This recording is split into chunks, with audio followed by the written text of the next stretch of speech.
Ezekiel 20. And we're going to sing you a song. And if you want to hear it, here it go. You about to sing? Yes, sure is. Right here. And, you know you ain't got no pipes. Hosea chapter 12 and verse 10. You know you ain't got no pipes. You want to sing. Yeah, I'm finna sing a song to you. You want to hear it? Here it go.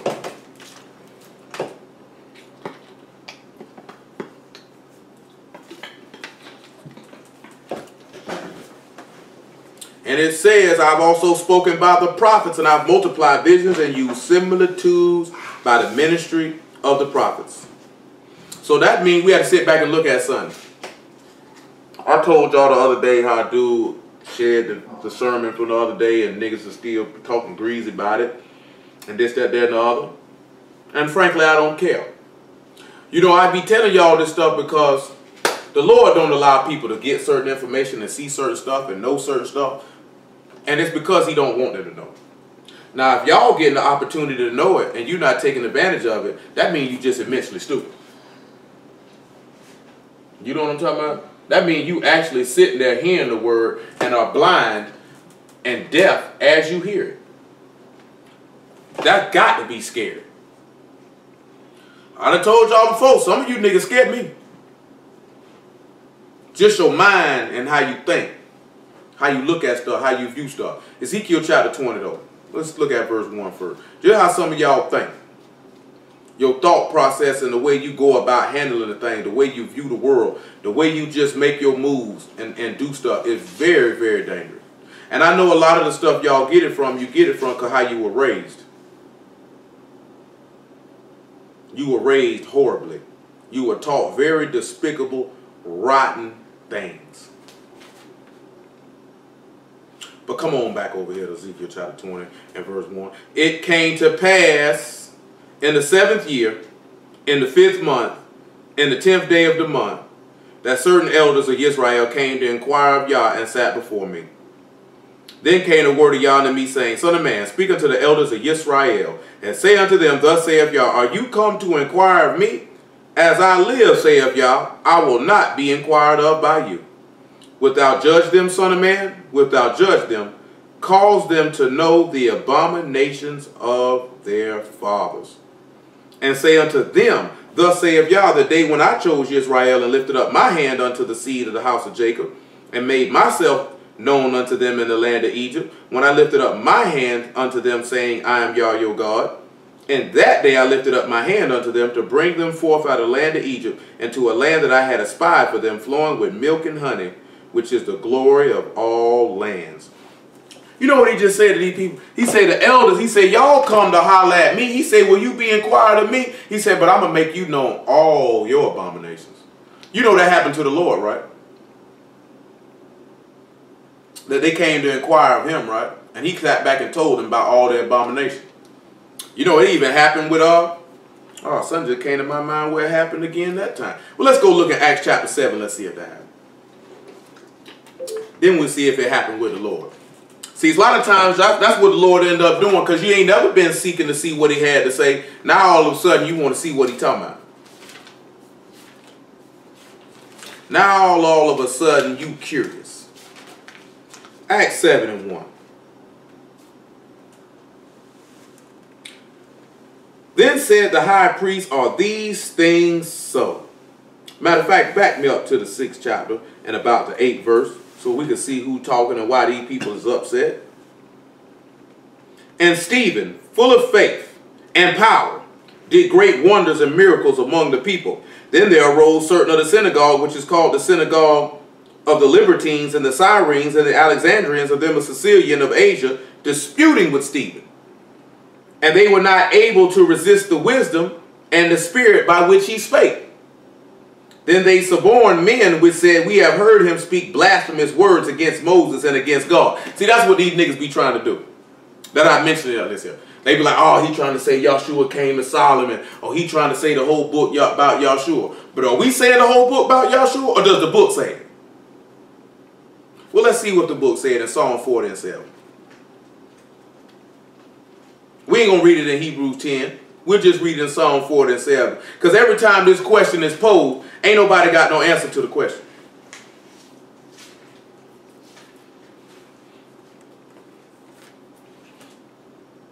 Then said I, Lo, I come in the volume of the book.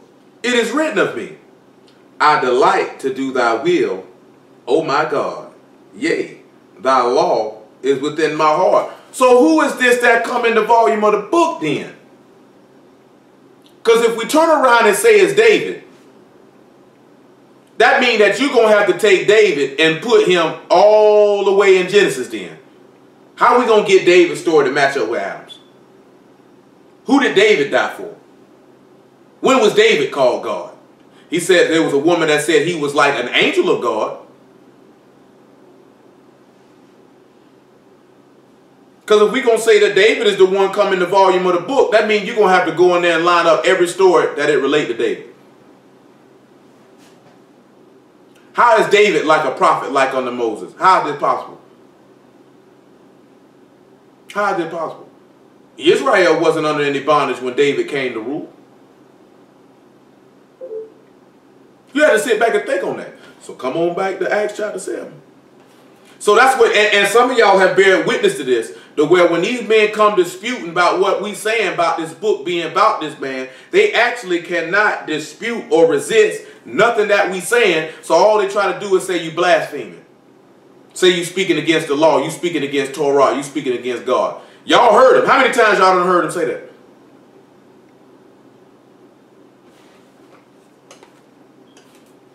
And they stirred up the people and the elders and the scribes and came upon him and caught him and brought him to the council and set up false witnesses which said, this man seek not to speak blasphemous words against this Kodesh place in the law.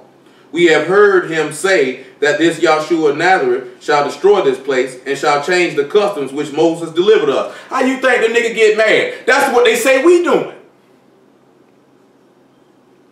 He's speaking against us. He's saying this Yahshua changed stuff. There can't be no human sacrifice. There can't be no you can't have more than one wife. It can't be no more you can't sin. It can't be no more of that. All you got to do is say I'm sorry. Ain't no blood got to be shed.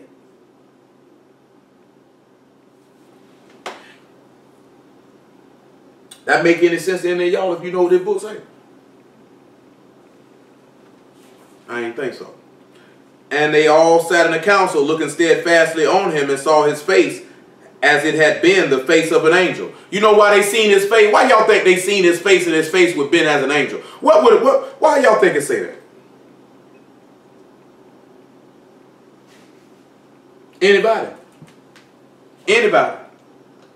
Well, let's sit back and look why it would say that. Come over here to Ecclesiastes 8:1, and after that, come over here to Revelation chapter 1 about verse 20. Maybe about 18. Ecclesiastes 8:1. Then we'll look at Matthew 17. And then we'll look at Revelation 1. Ecclesiastes 8:1.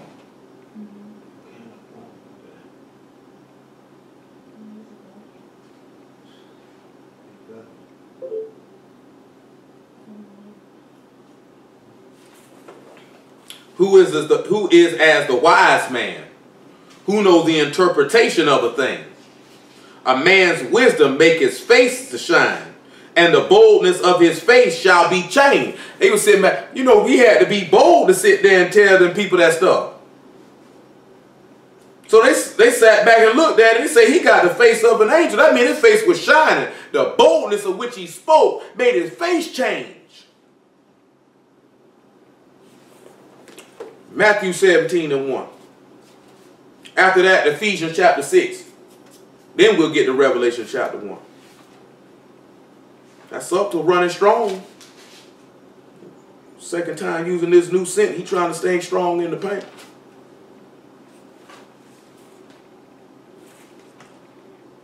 Got a little longevity on it. You trying to do something? Matthew 17. I might have well gone ahead and kill two birds with one stone since we round here.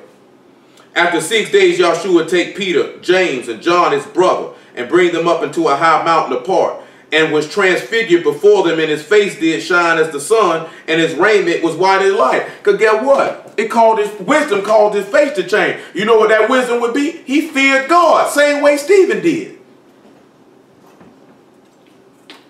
Wisdom called their faith to shine. Some of you niggas just look at shining is you got some jewelry on, you got a little bit of money. I'm shining. Nigga, you dim. You dim. But I'm finna ask y'all a question in a minute. And there appeared unto them Moses and Elijah talking with them. Then answered Peter and said unto Yahshua, Lord, is it good for us to be here? If thou wilt, let us make here 3 tabernacles, one for thee, and one for Moses, and one for Elijah. Why was Elijah and Moses on this mountain? Why were they there? Any of you brothers know why they? Anybody? Ain't got nothing to do with the resurrection of the dead here. Anybody know why they were there? That's where Elijah left and what's called Moses walked on. Huh? Is that Moses walked on and that's where Elijah left, right? Yeah, but fulfill the word well. That ain't what I'm looking. But fulfill. I'm saying, but for how? Don't be general. We know we got to fulfill the law and the prophets, but do you know why they were there? Let's look at Exodus 33. Let's look at Exodus 33, see why he was there. Let's see why Moses was there first.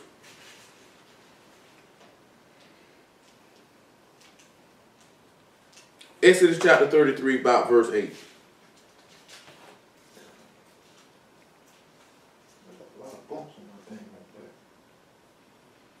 And it came to pass when Moses went out the tabernacle that all the people rose up and stood every man at his tent door and looked after Moses until he was gone into the tabernacle. And it came to pass as Moses entered into the tabernacle, the cloudy pillar descended and stood at the door of the tabernacle, and Yah talked with Moses. And all the people saw the cloudy pillar stand at the tabernacle door, and the people rose up and worshipped every man in his tent door. Yah spake unto Moses face to face as a man speak unto his friend. And he turned again into the camp, but his servant Joshua the son of Nun, a young man, departed not out of the tabernacle. And Moses said unto Yah, see thou say unto me, bring up this people. Thou hast not let me know whom thou wilt send with me, yet thou hast said, I know thee by name, and thou also hast found grace in my sight.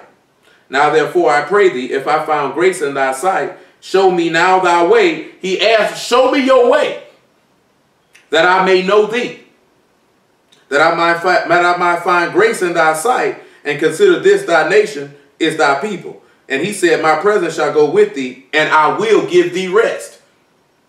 And he said unto him, if thy presence go not with me, carry us not up hence. For wherein shall it be known here that I and thy people have found grace in thy sight?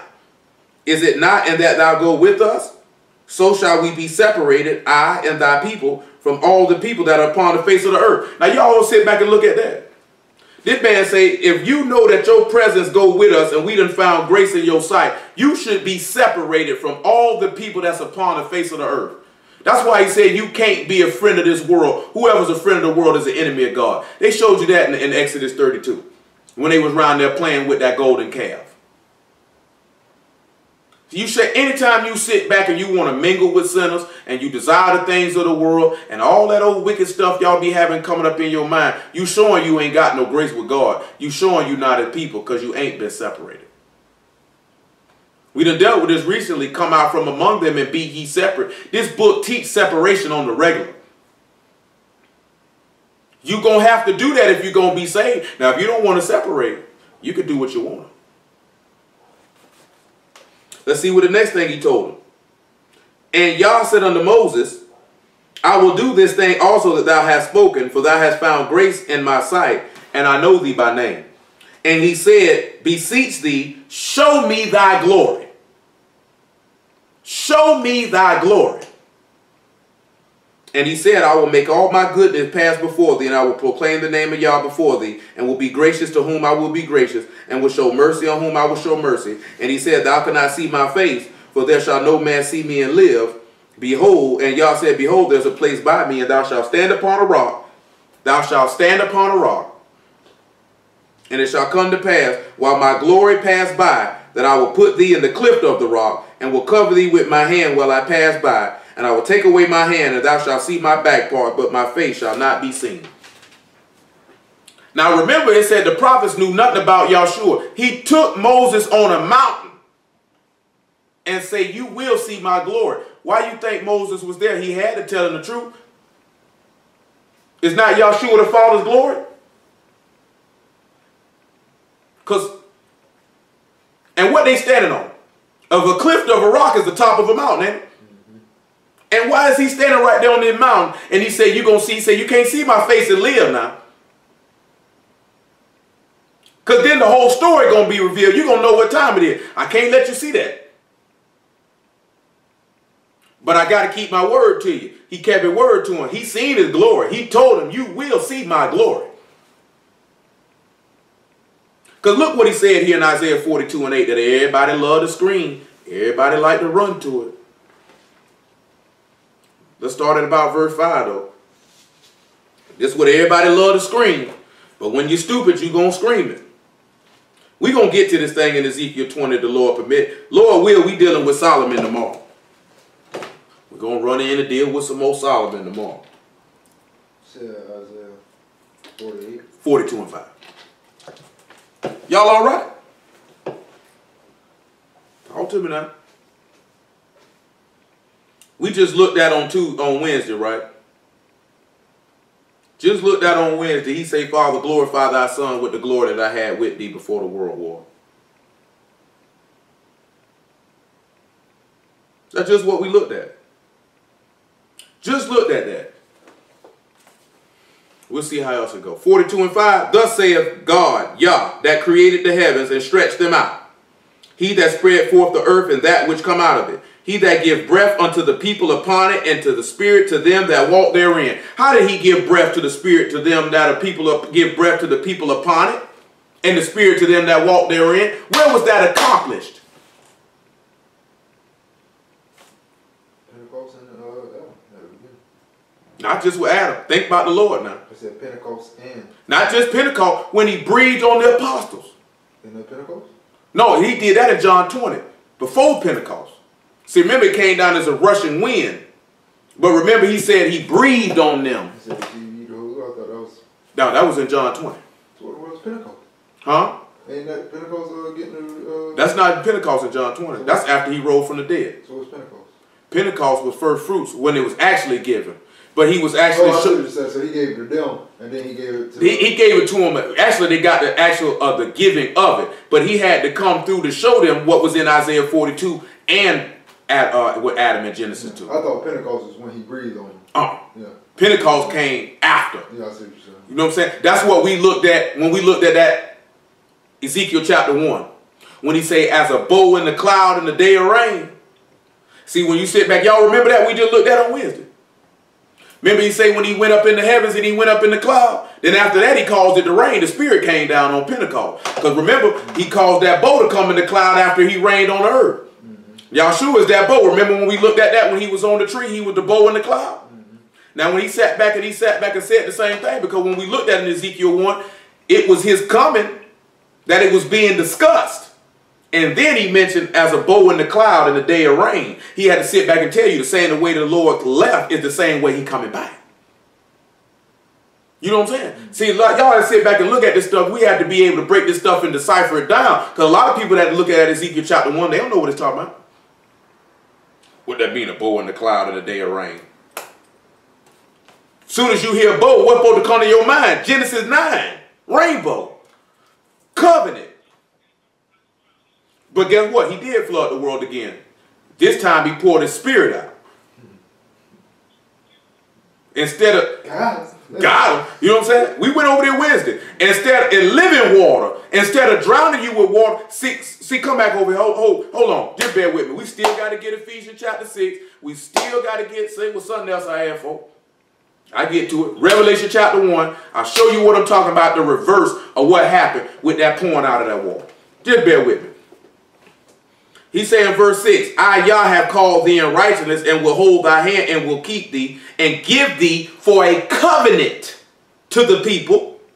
Give thee for a covenant of the people, for a light of the Gentiles, to open the blind eyes, to bring the prisoners out of the prison, and to them that sit in darkness out of the prison house. I am Yah, that is my name, and my glory will I not give to another, neither my praise to graven images. Hold on, listen to what he said in verse 9. Behold, the former things are come to pass, and new things do I declare. Before they spring forth, I tell you of them. So now they'll see right there, see, JC can't be, because he said he don't give his praise to another. But he specifically said to graven images, you idiotic nigga. That man ain't no graven image. So now we got to sit back and look at, because this man is sitting here telling you, because in verse 1 of this chapter, he say, behold my servant, whom I uphold, and my elect, in whom my soul delight. My chosen, who I chose, and my soul delights in this man. He say, I put my spirit on him. So let's see, let's go back to Matthew chapter 17. And we still got to show you why Elijah was there. Let's look at Matthew. Lord do as he please. Matthew 17:5. Let's see what he said. While he yet spake, behold, a bright cloud overshadowed them. And behold, a voice out of the cloud which said, this is my beloved son, in whom I am well pleased. Hear ye him. It just said right here in Isaiah 42:1, his soul delighted in his servant whom he chose.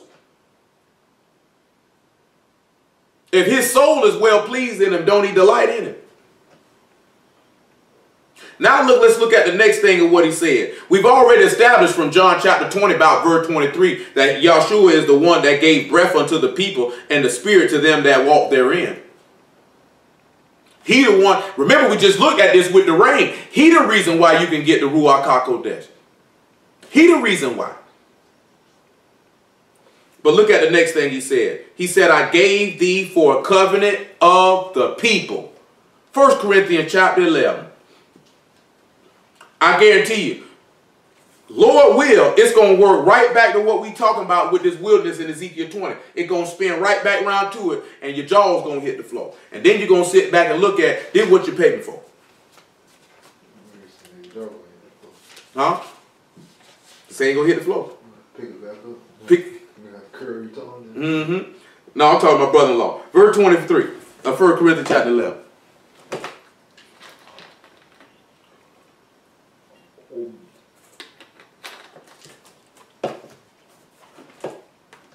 It says, for I have received of the Lord that which also I delivered unto you, that the Lord Yahshua, the same night in which he was betrayed, took bread. And when he had given thanks, he brake it and said, take, eat, this is my body, which is broken for you. This do in remembrance of me. And after the same manner also he took the cup when he had supped, saying, this cup is the New Testament in my blood. This do ye as oft as you drink it in remembrance of me. Man just sat back and told you that the Father just gave me as a covenant to the people. He gonna give me. How do we know this? Let's look at Hebrews chapter 9 and let's back it up. Let's just see what it says. We can actually go look in the law and see this man formulating the same way now. See, a lot of brothers make a lot of statements. Hebrews 9 and 14.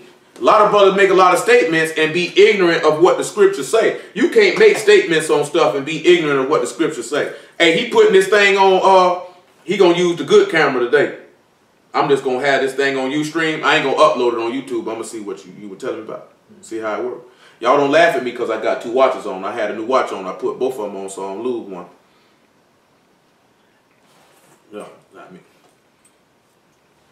I've been unlost one. So don't think I'm trying to floss on here because you see me with two watches on. Usually, well, I mean, because he got the camera directly on me. If we were using the other camera, you wouldn't even know it. You couldn't see it. So every time you raise your hand, and you're like, I thought that was it. Yeah, you know what I'm saying? You wouldn't notice it. You ain't going to be able to see it. But on this here, you're pretty much going to see that. Oh, yeah. Well, I got to kind of zoom in. Yeah. Yeah, you know what I'm saying? And we got presidentials on day and date. Don't tell nobody else, though. You gonna talk about the watch and try to act like it's something in his eye. No, son is in mine, and I got a nose here that keep agitating me. Well, they already done come up. They gonna keep coming up some more. I know this here, man. Can I get a fan over here, please? Nigga said, yeah, I got the presidential. Oh shoot, I ain't got to do all that there. We could just do the old school how Jay them used to do in the video and just do this here. Yeah, we got our president. But it means that, hey man, it ain't really official presidential to that nigga swoosh. See, right now I can hear this here.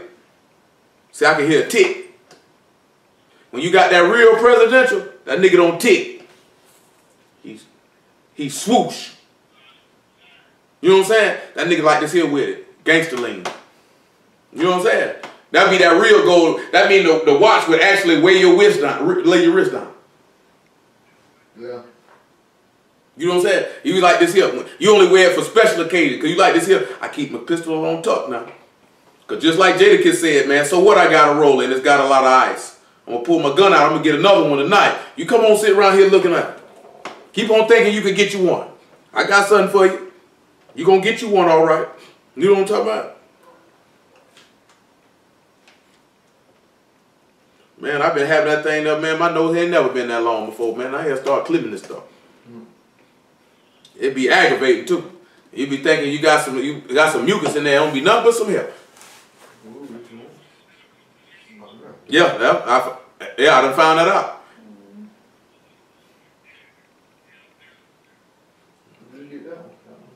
Yeah, I found that out.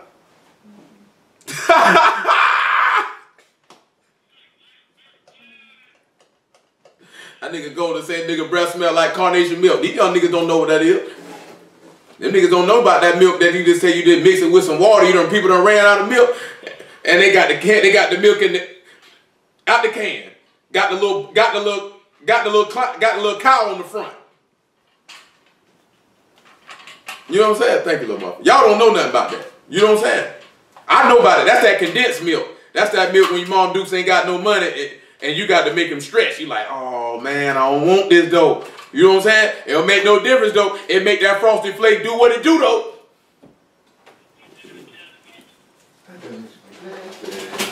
Yeah, it was nasty. It was nasty standalone. Yeah. Golly, I forgot to go to the store and get some cereal. God, too late now. Oatmeal and peanut butter it is. And I ain't got no milk. Guess what that means? Protein shake. How would that mean? I buy a number. Thank you, Mama. That's good. You can let it spin. 9 and 14. She ain't blowing that camera. Then I said, no, she ain't blowing that camera because then the wind hit the mic. You know what I'm saying? Messing with the thing you be looking like. Yeah, 9 and 14. I don't even think it's reaching way over there. No, it's reaching. I feel over here. And it says, how much more shall the blood of Hamashiach, who through the eternal spirit offered himself without spot to God, purge your conscience from dead works to serve the living God.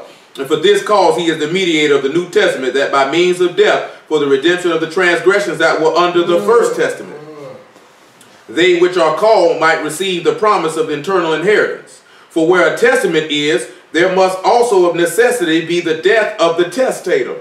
For a testament is of force after men are dead, otherwise it is of no strength at all while the testator lives. Whereupon neither the first testament was dedicated without blood, for when Moses had spoken every precept to all the people according to the law, he took the blood of calves and of goats with water, and water came out Yahshua's side, right? John 19:34, right? With scarlet wool. Guess what? They put a scarlet robe on him, didn't they? And hyssop. Didn't they bring hyssop to the man? And sprinkled both. And they sprinkled both the book and all the people. Let's go around here and look at what he put a scarlet robe on the man, so don't nobody think we talking. And let's go look and see where the water came out. And let's go see and look at where they try to give him some hyssop. John 19 first. I don't want nobody to say he just quoting that stuff and he ain't go read it. I want whatever nasty bastard come back and look at that later and that can't cross their mind. I want you to know you going to hell after we read it. John 19:34. Matter of fact, back me up to about 28. And I'm going to show you something else, because something else just came to mind. It's a whole bunch of stuff coming to my mind. I'm going to go ahead and show it. Thank the Lord. 28, and after this, Yahshua, knowing that all things were now accomplished, that the scripture might be fulfilled, saith, I thirst. Now there was a vessel full of vinegar, and they filled a sponge with vinegar, and put it upon hyssop, and put it to his mouth. So there go the hyssop. And when Yahshua therefore had received the vinegar, he said, it is finished, and he bowed his head and gave up the ghost. The Jews therefore, because it was the preparation that the body should not remain upon the cross on the Sabbath day, for that Sabbath was a high day, besought Pilate that their legs might be broken, that they might be taken away. Then came the soldiers and brake the legs of the first and the others which were crucified with him. But when they came to Yahshua and saw that he was dead already, they brake not his legs, But one of the soldiers with the spear pierced his side, and forthwith came there out blood and water. And there go the blood, and there go the water. And when they took Yahshua off the tree, you remember with Amasa, he fell and wallowed in his own blood in the street. And Yahshua is the book, because he the Ark of the Covenant. So that means the blood was put on the book along with the water.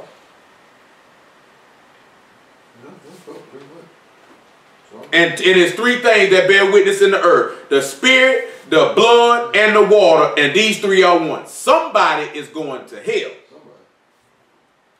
Thank the Lord. Somebody going to perish. Somebody going to perish. Because they have not believed God's word. But you hear thunder? Matthew 26, 27, I should say. Somebody going to hell. Look at Miles talking about some frost. You look like a nigga wants some Frosted Flakes and strawberries. Greedy nigga.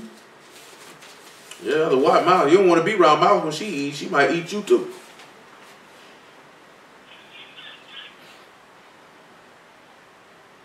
Sound a little freaky deaky. No, meaning you get in the way. Be like how what's the name wore? Garfield wore. Everybody get ate. Stick your hand out there if you want it, it's gonna get bit. Nigga said, I was just reaching for the sugar. You was in the way, nigga. You was in the way. I'm just messing with your mouth. Matthew 27, what it is I want.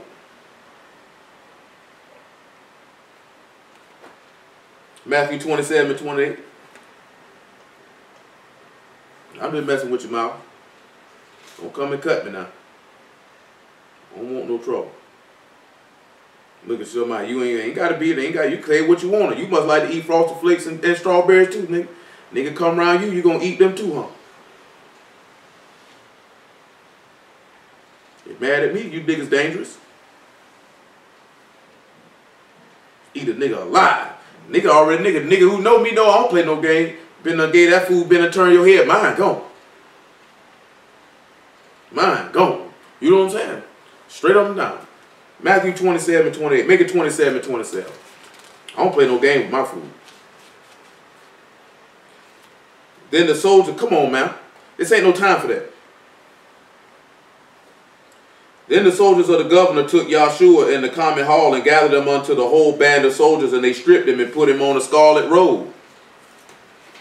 And when they platted a crown of thorns, they put it upon his head and a reed in his right hand, and they bowed the knee before him and mocked him, saying, Hail, King of the Jews. Uh-oh, there go that scarlet wool. We got hyssop, right? We got blood. We got water. We got scarlet wool. Sound like to me, that's a new covenant to me. What that sound like to y'all?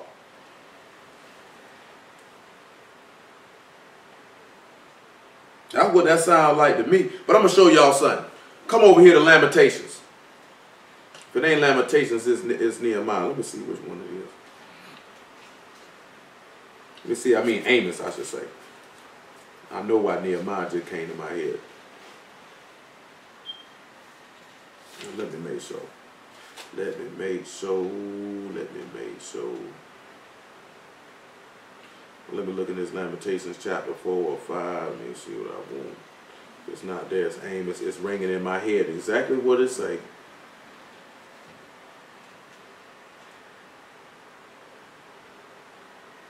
Let me look in the book of Amos. Say you gave my Amos chapter 3 or 2 actually. That's what it is. Thank the Lord.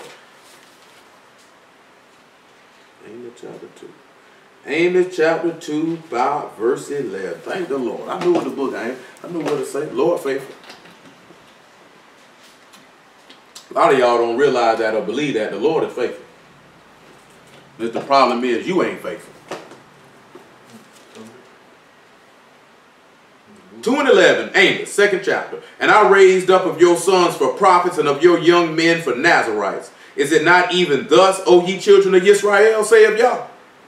But you gave the Nazarites wine to drink, and commanded the prophets, saying, Prophesy not. Behold, I am pressed unto you as a cart is pressed that is full of sheaves.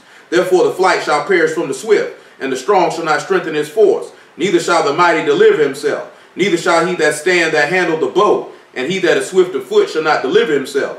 And neither shall he that ride the horse deliver himself. And he that is courageous among the mighty shall flee away naked in that day, saith Yah. Let's go over here to Mark 14 so you can see what he's talking about somebody running away naked. And let's sit back and look and see how they tried to gave the Nazarites wine to drink.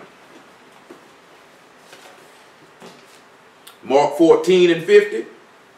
51, I should say. Mark 14 and 51.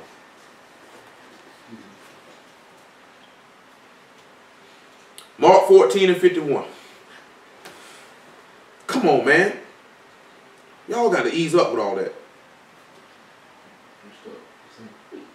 And there followed him a certain young man having a linen cloth cast about his naked body. And the young man laid hold on him. And he left the linen cloth and fled from them naked. Because you sit back and look at it, there was a certain young man running away naked. Why you think it's in there about this man running away naked? Because Amos told you. Amos told you. He just told you a man would run away naked in that day, didn't it? The same day that they would give the Nazarites some wine, right? Look at Matthew 27. Let's see if they gave a Nazarite some wine.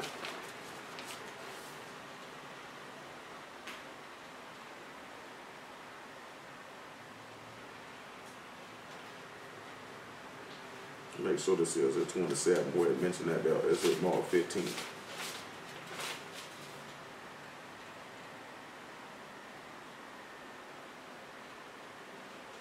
But then it's Luke then. Then it's Luke then. Oh, my back's starting to hurt. Look at me, I'm over here to Luke 20, 23 and 35. Walk up in here, ain't nobody rubbing me out. No, I'm talking about my lower back was hurting from another day. Yeah, I hear you. My lower back ain't gonna lock up. Yeah, what up? You heard what I said. Nigga, that's a cramp. Nigga, you done been around me when my lower back was hurt. Well, I couldn't even put my own drawers and socks on. Took me 30, 40 minutes to do it. That's all right, nigga. You over there season up. Nigga, you ain't helping. I'm calling people. I'm trying to stretch them out. And the people stood beholding, and the rulers also derided him, saying, he saved others. Let him save himself if he be the Messiah, the chosen of God. Hold on. Thinking call dropped again. Call dropped again. Still angry about that Ben Gay incident, man. Huh? What Ben Gay gonna do? I'm still angry about that incident. Man, I ain't rubbing no Ben Gay on no grown man. I do a lot of things. I ain't doing that right there, though. Gotta draw the line somewhere, sir. I draw it right there. You got a wife. You better get around them. No Ben Gay on no grown nigga. Rubbing this nigga down. Then you got to make sure you rub it in where it get in the muscle. You can't just put it on there. You got to rub it. Yeah, man. That nigga here crazy, man. This nigga in here talking about putting some Ben. He still upset. Nigga ain't put no Ben Gay on him, man. Ain't put no Ben Gay on no grown man. Man, that's saying like you got to rub that stuff in. Nigga, I ain't no masseuse. I ain't finna be rubbing on no nigga like this here. Has it penetrated your flesh? Man, I'm out of here. Better call your wife. Better find out. You better get your arms and say, go gadget, do something. Reach back there and hit your spot. I ain't rubbing no Ben Gay on nail grown nigga. Nigga, I can have a client, he fall out, I'm hurt. Can you rub the Ben Gay? I'm gonna call the paramedic, let him rub it. I be around here rubbing on this nigga. Shoot, nigga. I'm skeptical about rubbing, about putting it on my own wife. Talking about putting it on the other nigga. Shoot. I like this here. I call my wife and here, nigga, I need some ice hot. You better get the rubbing. You ain't even got the rub. I buy the one with the applicator. All you gotta do is just make it glide. You gotta squeeze it in your hand. No, I ain't squeezing nothing in my hand, nigga. That ain't even my right. Next thing you know, man, I'm telling you, man, I seen that in the county. That's how it starts. That nigga say, you ever been to the booty house? That nigga say, suck my penis. That nigga say, that's how I start. That's how I start. Shoot, I ain't got time for that type of stuff. Verse 35, Luke 23. And the people stood beholding, and the rulers also with him derided him, saying, he saved others. Let him save himself, if he be the Messiah, the chosen of God. And the soldiers mocked him, coming to him, and offering him vinegar. And saying, if thou be the King of Jews, save thyself. And a superscription was also written over him in the letters of Greek and Latin and Hebrew, this is the King of the Jews. They came to offer this man sour wine. They came to give the Nazarites wine to drink. Because that's what that vinegar is. Ain't none of that stuff some of y'all squeeze in your vagina now. Ain't none of some of that stuff y'all got in your cabinet. You know some of y'all got some Summer's Eve in there. Young niggas around here squeezing that stuff in your stuff. Man, I knew a girl kept that stuff in her shower. I said, well, you a little young to have some Summer's Eve, man. Don't y'all think you little too? She girl was like 24 years old. I said, the only reason she had it because she was doing a lot of hunching. She was trying to get all that extra semen out of her womb. It was polluted. You know what I'm saying? That was my opinion. I mean, she didn't tell me that. You know what I'm saying? That was just my opinion. That's how I felt about the situation. You got a mattress cell in there? Just chilling? No, she ain't no bad. She had something to leave it up, man. I'm sitting there, man. I knew a lot of girls, especially the girls I knew who were tricking. They would keep some stuff to be able to flush. That stuff don't come out of there. That semen sitting there for about 4 months. Just chilling. Dead. Hey. They like this here. I say, now I sit back and look at it. That's why your vagina, some of these women vagina be stank. All that semen in there just rotting and polluting. A wasteland. You know what I'm saying? It's a wasteland. Like they said, y'all ever, a wasteland. Y'all ever seen the Badlands in California? That's a wasteland. Or Vegas or Nevada, wherever it's at, that's a wasteland. This land here, there ain't no fruitfulness in here. No fruitfulness. Just a horrible place. You know what I'm saying? That's what me and Fat Boy used to say all the time. Oh, your womb polluted. You know what I'm saying? Your womb polluted. I'm for real though. But like I would mention to y'all about that girl say she had to see what the penis did first. That's how backward. That's why so many women out here womb polluted. You know what I'm saying? I remember, man, being probably about 19, maybe 20 years old, and a girl told me if a man ever told her she was loose, she would break down and cry. I said, you know, the remedy for that is to keep your leg closed. You wouldn't have to worry about that. That's how you remedy that situation. You know what I'm talking about? That's bad for business, boy. You ain't even 30 and you loose. Like I told you before, just wind. That's all you hear. You know what I'm saying? Tumbleweeds just floating everywhere. You know what I'm talking about? You don't want that in your life, man. Nigga like this here, man. Nigga come in there like this here. What I'm gonna do with this? You know what I'm saying? I can say blowing in the empty bottle.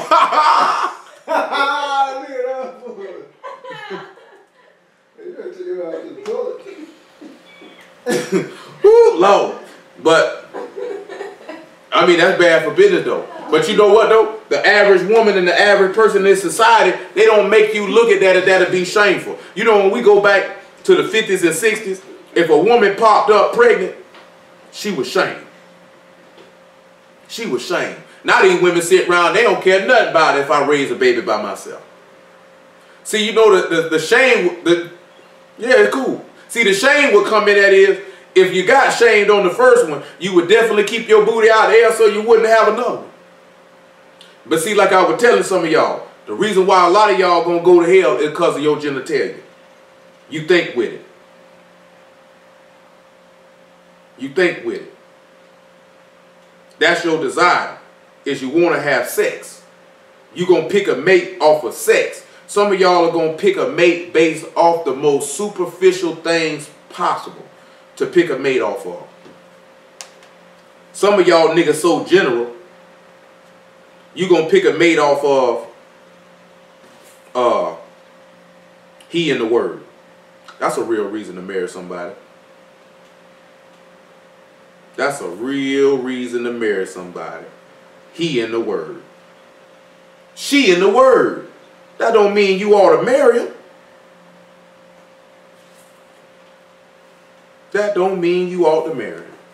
But now y'all see how they gave the Nazarites wine to drink? Y'all see that? Where else we were holding? Where we were coming from before we looked at that? We was in Exodus chapter 9. So let's turn back around and look at, Exodus 24. We was in Hebrews 9. Because he said he gave them for a covenant of the people. We still holding Isaiah chapter 42, Ephesians chapter 6, Revelation chapter 1, Ezekiel chapter 20. I promise all this going to make sense in a minute. Still got to show you why Elijah was on that mountain. It's Exodus 24. Because he mentioned that they did it with the first covenant, so we need to go back and see where that came from, just so y'all know where it's at in the law as a refresher. I know I probably shared this with some of y'all before, but we got to turn back around and do it, just as a refresher, so y'all know where this stuff be at. And he sent the young men of the children, verse 5, pardon me, make it 1.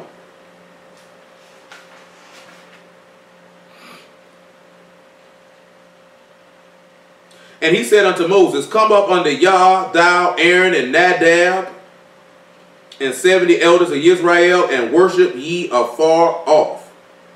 And Moses alone shall come near Yah, but they shall not come nigh, neither shall the people go up with him. And Moses came and told the people all the words of Yah, and all the judgment, and all the people answered with one voice, and said, all the words which Yah hath said, we will do. And Moses wrote all the words of Yah, and rose up early in the morning, and built an altar under the hill, and 12 pillars according to the 12 tribes of Israel.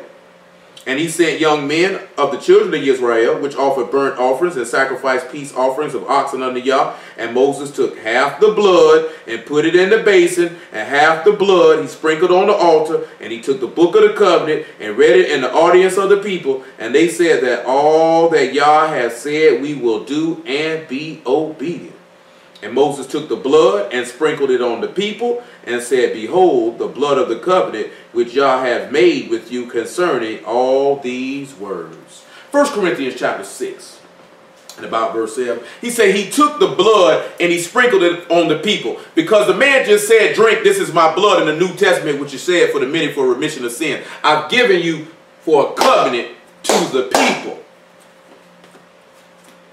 Then he just turned around and said, when he had joined the people to the first covenant, he poured the blood on the people. What? That's your wife. Yes, it is. Don't you forget it. Verse 7. Make it 8. 9, pardon me. Of 1 Corinthians chapter 6. Know ye not that the unrighteous shall not inherit the kingdom of God?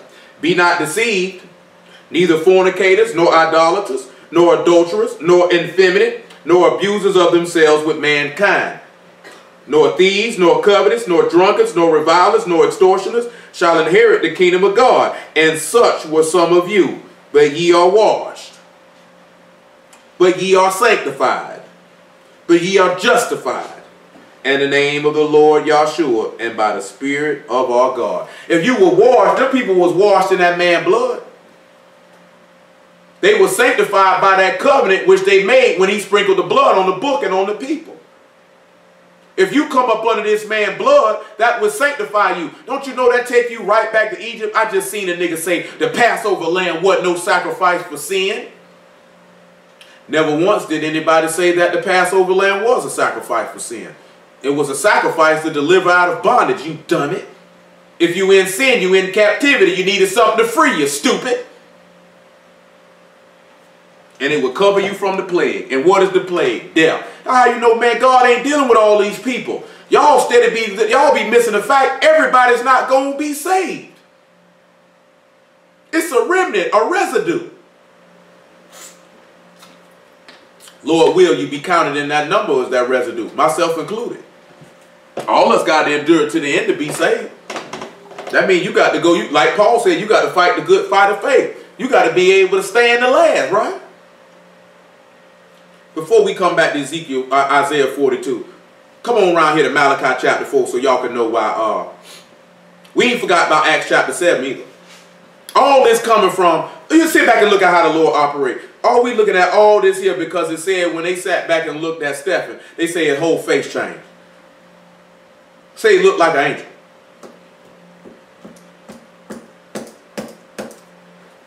Malachi 4. So y'all can see why Elijah was there. Malachi 4 and 4. Remember ye the law of Moses my servant, which I commanded unto him in Horeb for all Israel, with the statutes and judgments. Behold, I will send you Elijah the prophet before the coming of the great and dreadful day of Yah. And he shall turn the heart of the fathers to the children, and the heart of the children to their fathers, lest I come smite the earth with a curse. Now let's look at a twofold thing in here in Luke chapter 1 about John the Baptist. Because you got stupid nigga talking about John the Baptist was Elijah reincarnated. Any of y'all ever heard that before? I know some of you have.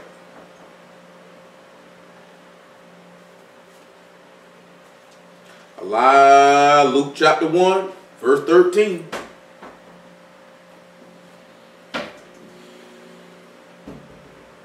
But the angel said unto him, Fear not, Zacharias, for thy prayer is heard, and thy wife Elizabeth shall bear thee a son, and thou shalt call his name John. And thou shalt have joy and gladness, and many shall rejoice at his birth. For he shall be great in the sight of Yah, and shall drink neither wine nor strong drink. He shall be filled with the Ruach HaKodesh, even from his mother's womb. And many of the children of Israel shall he turn to Yah their God. And he shall go before him in the spirit and power of Elijah, to turn the hearts of the fathers to the children, and the disobedient to the wisdom of the just, to make a people prepared for the Lord. So John the Baptist came as Elijah. Any of y'all remember one key point how he came as Elijah? Anybody remember how Elijah described in the book? I dealt with this a long time ago. About almost a year ago. He had a rough garment on. But see, you got to remember, right? Because remember he said, well, we'll go ahead and look at it now. We'll just back it up and look at it. Give somebody a refresher. Come on back around here to 1 Kings. Come on back around here to 1 Kings. He was on the mountain because he had to come before the great and dreadful day of the Lord. Remember, dreadful don't mean nothing but awesome. Before Yahshua had to be crucified and glorified, Elijah had to come. That's why he was there. Just like that's why Moses had to be there. He said, I'm going to show you my glory. I can't be no liar. I got to show it to you. Yeah, let me make sure that's where it is, or is it 2 Kings where it described this man? 2 Kings chapter 1. I mean, 2 Kings chapter 1. Let me find the verse that I want where it described what he looked like. 2 Kings 1 and 8. Keep in mind now, listen what I'm telling you, because he said he come in the spirit and power of Elijah now. Let's look how this book worked now. 2 Kings chapter 1 verse 8. And they answered him, he was a, well hold on, verse 7. We'll make it 6. 5 is better. When the messenger turned back unto him, he said unto them, Why are you now turned back? They said unto him, There come a man up to meet us. And he said unto us, Go, turn again unto the king that sent you, and say unto him, Thus saith Yah, Is it not because there is not a God in Israel, that thou send to inquire of Beelzebub, the god of Ekron? Therefore thou shalt not come down from that bed on which thou art gone up, but thou shalt surely die. And he said unto them, What manner of man was he which come up to meet you? And he told you these words. And they answered him, He was a hairy man, and girt with a girdle of leather about his loins. And he said, It is Elijah the Tishbite. So it says that Elijah had a leather girdle, and he was hairy. Zechariah 13. After Zechariah 13, Matthew chapter 3, and then Matthew chapter 11. Still holding Ephesians chapter 6, Lord we'll get to it. Revelation chapter 1, Ezekiel chapter 20, and Isaiah 42. Got a lot of ground to cover. Lord will make it all make sense. Zechariah 13, verse 3. And it shall come to pass that when any shall yet prophesy, then his father and his mother that begat him shall say unto him, Thou shalt not live, for thou speak lies in the name of Yah. And his father and his mother that begat him shall thrust him through when he prophesy. And it shall come to pass in that day, that the prophet shall be ashamed every one of his vision, when he hath prophesied, neither shall they wear a rough garment to deceive. But he shall say, I am no prophet, I am a husbandman, for man taught me to keep cattle from my youth. Matthew chapter 3.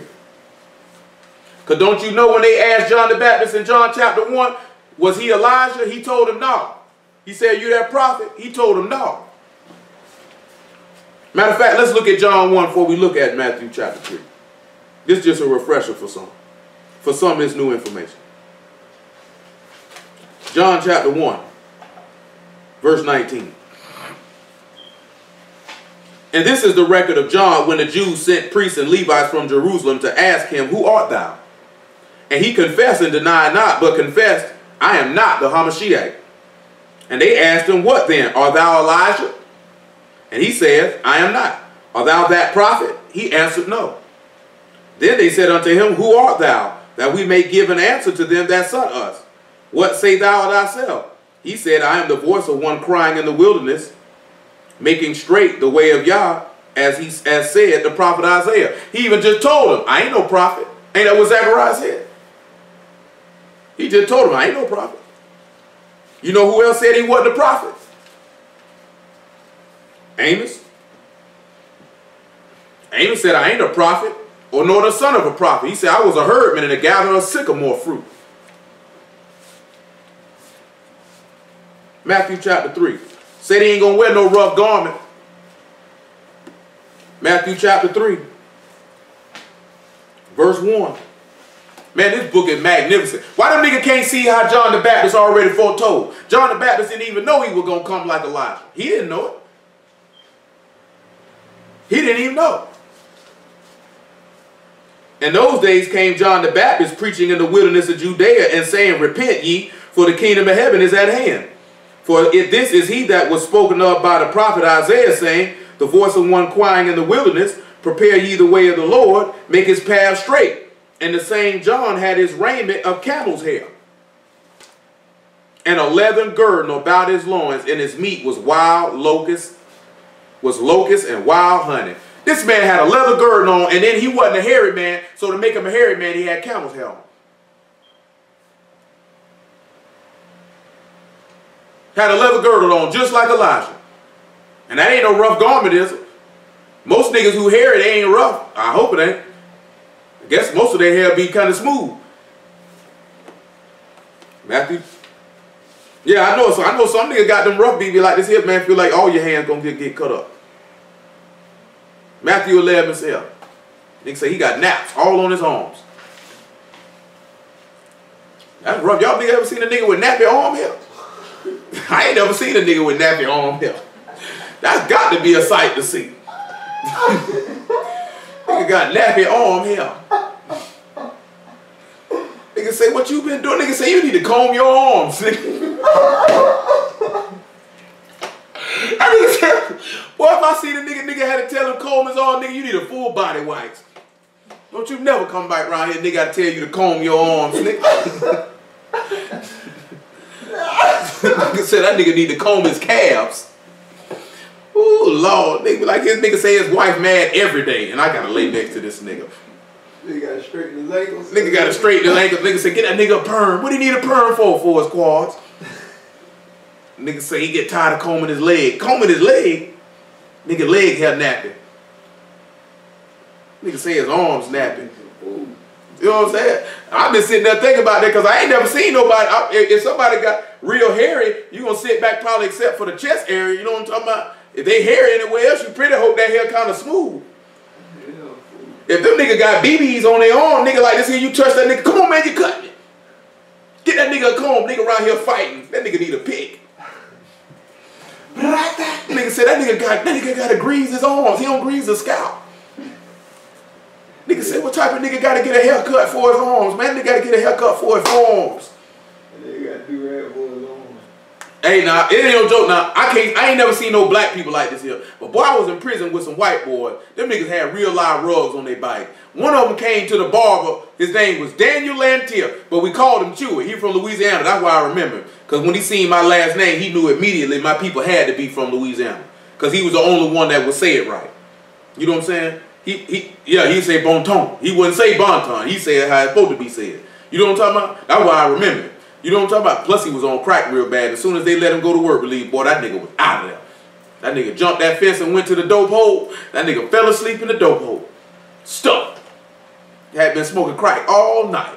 He told them people don't send him to work release. He couldn't take it. He knew he was going to smoke dope. He tried to tell him. But man, he tried to tell him. Man, he went to confinement on purpose. He said, I ain't ready. Don't send me. He knew what he was going to do. But man, one of the white boys, I'll never forget his name. His name was Paul Rosenberg, old Jew. Man, that crack came up to Chewy and say, man, that crack say, hey, man, I need you to shave my back.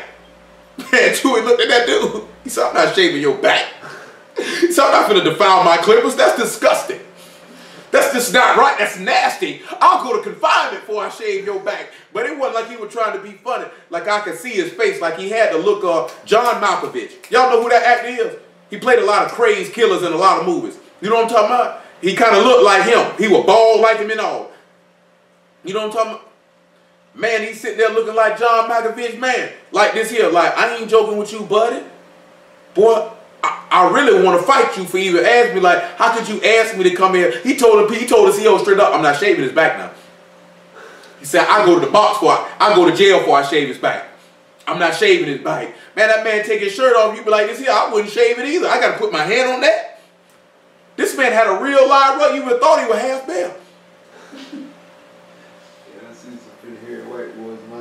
Man, like this here, like you ain't supposed to have that type of hair on your back. You know what I'm talking about? Like, it ain't okay, I got a hairy back. Like, you got fur back there, man. You got a literal rug on your back. Same thing, I just seen white boy leg right here. Nigga say he got the crazy shag. That's just nasty. You know what I'm saying? Man, that stuff there crazy. That's just super nasty. But let's look at Matthew 11 and 7. Hey, that stuff crazy though. Some of y'all don't know about that shag. That nigga had that rat tail in the back. Nigga got a crazy shag in the back. Woo, Lord, be glad y'all ain't grow up them time nigga had haircuts like that. I'm glad my mama ain't never do the rat tail thing. I just sit back, nigga got a rat tail. Nigga see a big grown nigga with a rat tail. Nigga say he got a haircut, he got a fade everywhere, he got the rat tail. The rat tail was kind of like that tail that nigga Eddie Murphy had in Coming to America. Yeah, exactly what it is. How many of you niggas had a rat tail? Ray had a rat tail. Ray had one. I know Ray had one. You look like a nigga walk around here with a rat tail. Smooth feet had it. This smooth feet nigga with a rat tail. Nigga say Pretty Ray, what they called him.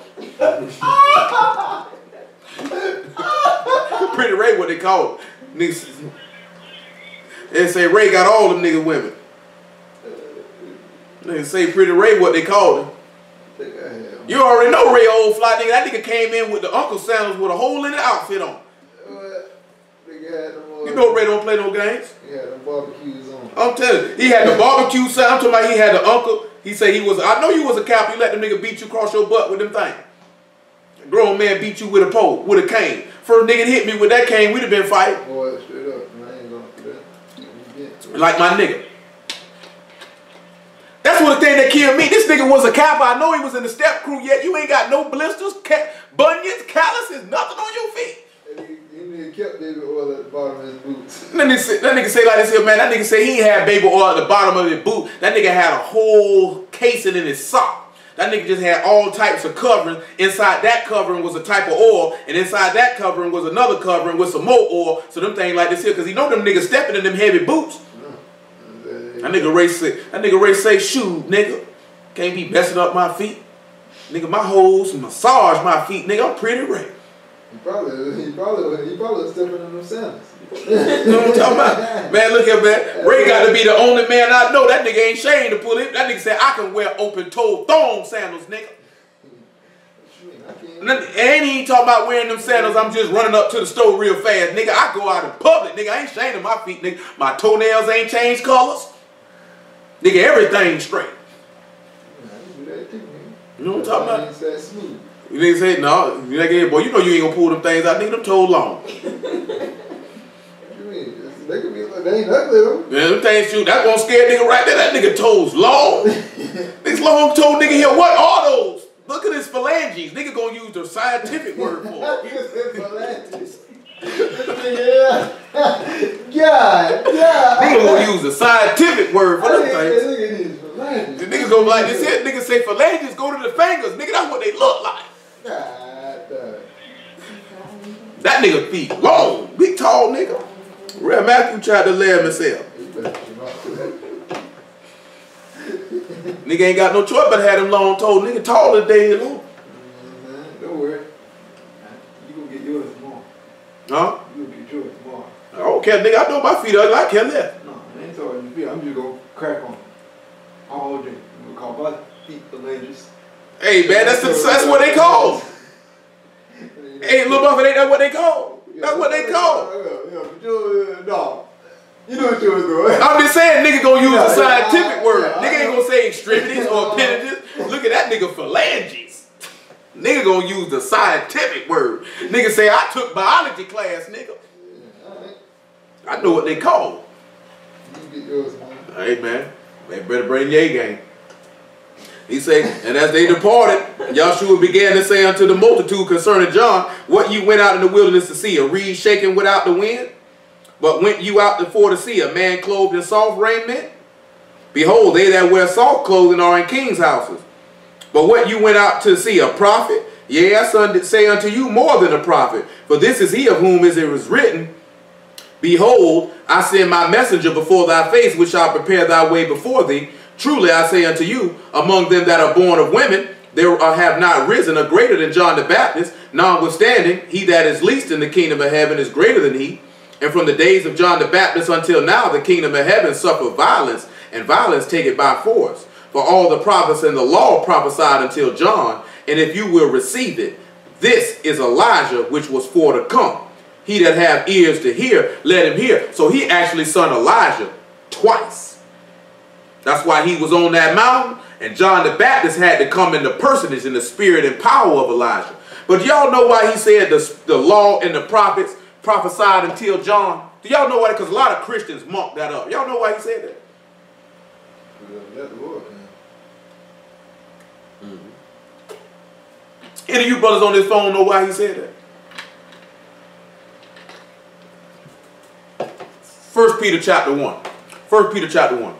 Dwight just said it. I just wasn't going to say it out loud. We still holding Isaiah 42, Ezekiel chapter 20, Ephesians chapter 6, Acts chapter 6, and Revelation chapter 1. Y'all ain't think I remember all that, do you?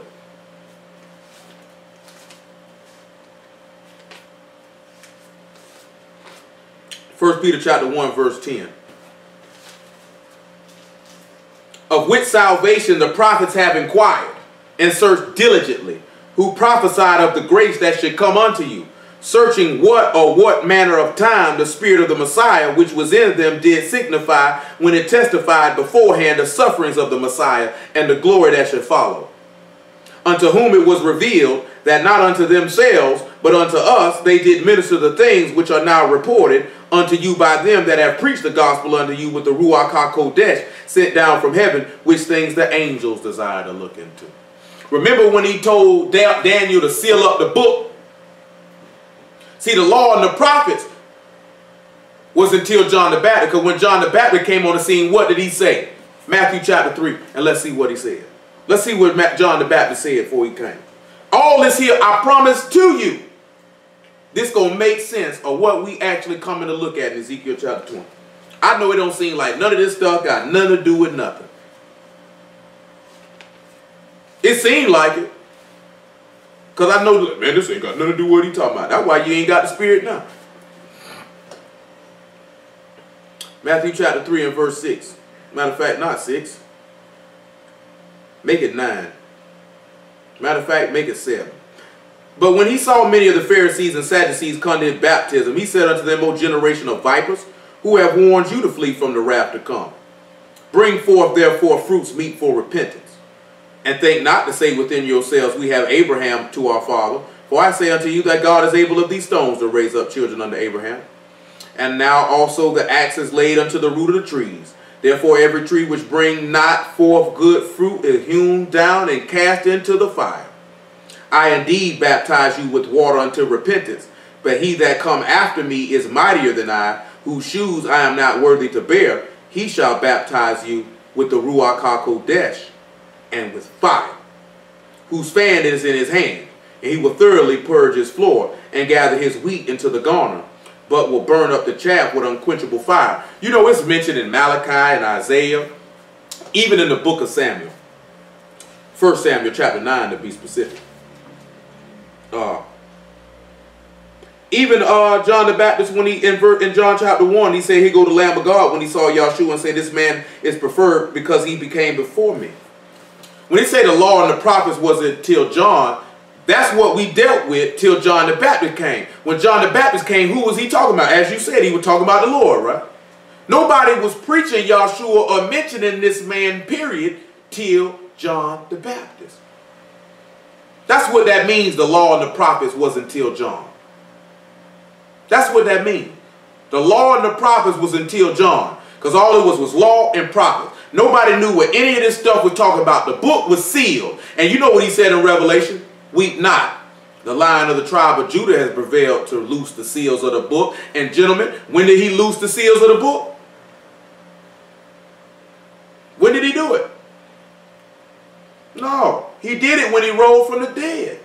When he sat his apostles down and starting at Moses and all the prophets, he began to expound unto them all the things concerning himself. Remember, Naphtali, with great wrestlings I have prevailed. Yisrael, thou hast power with God, and man, thou hast prevailed.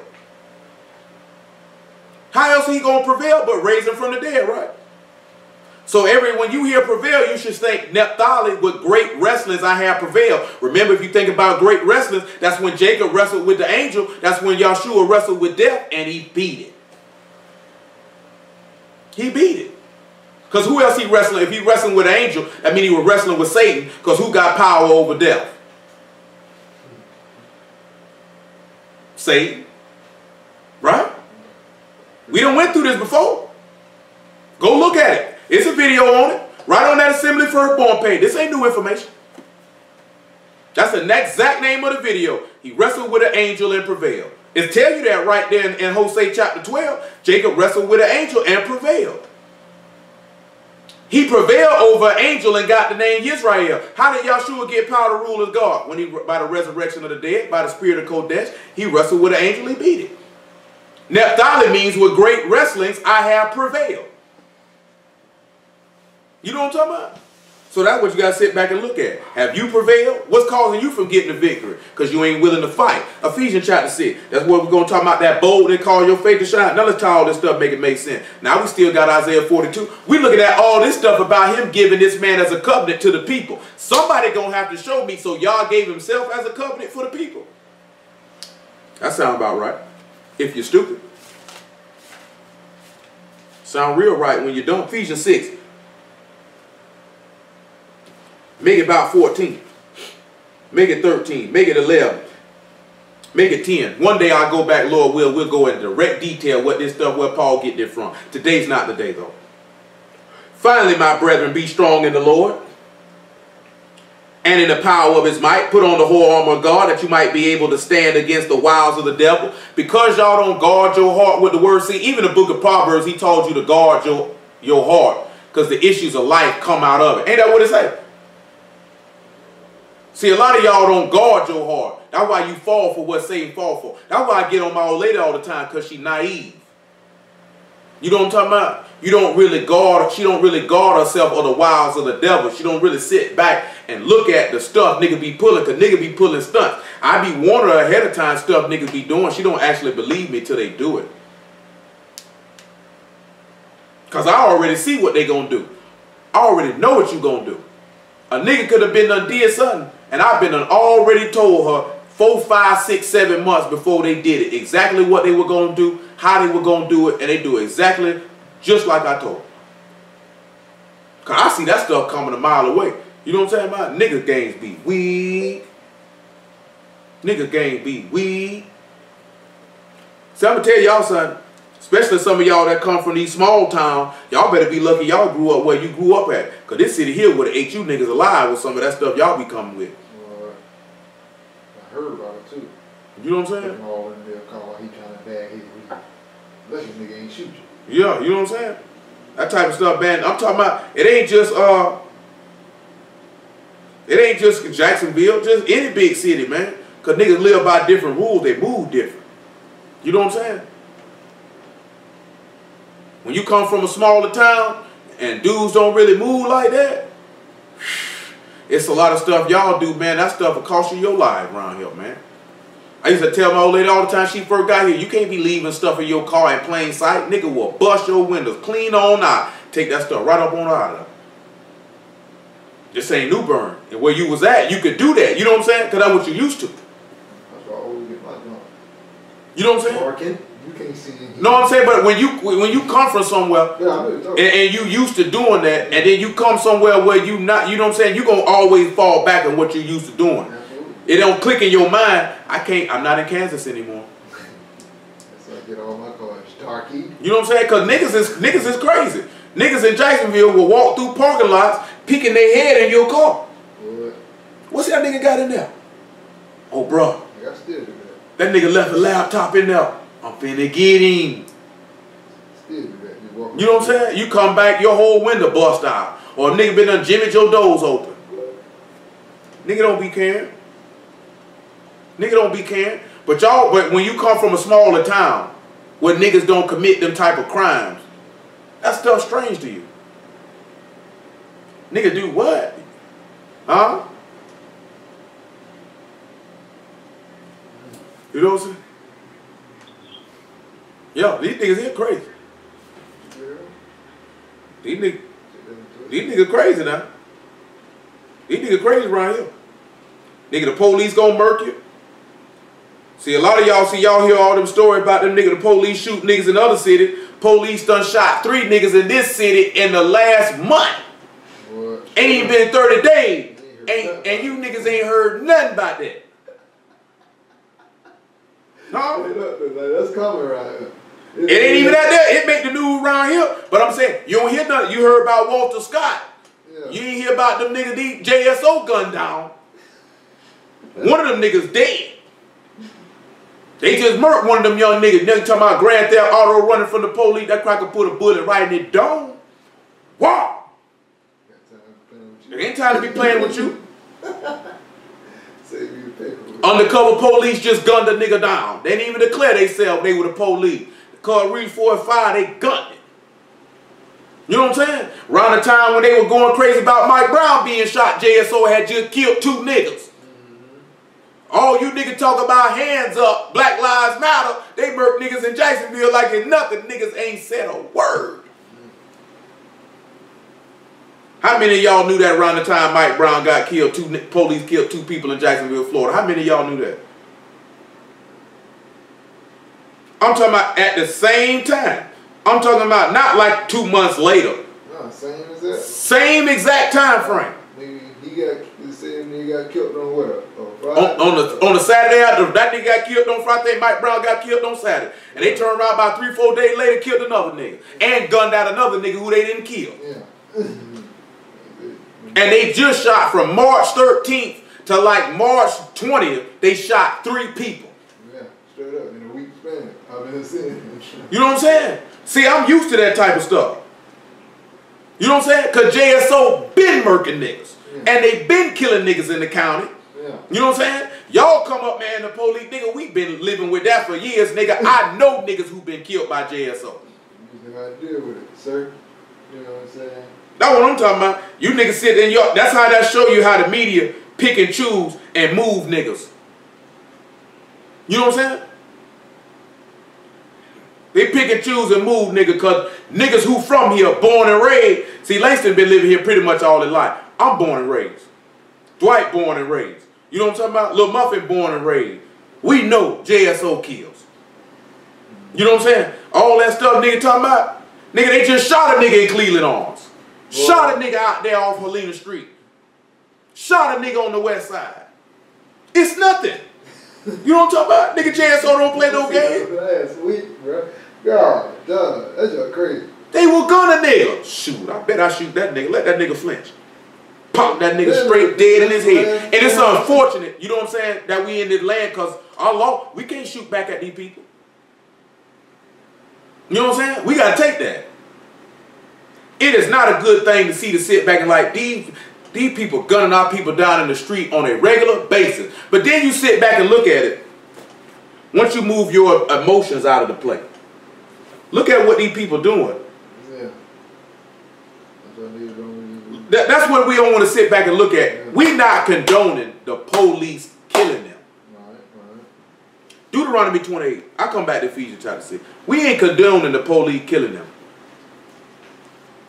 But look what you're doing. But we got to sit back and look at this man word ain't to be played with. Because the man ain't lying about what he said now. 28th chapter of Deuteronomy, verse 65.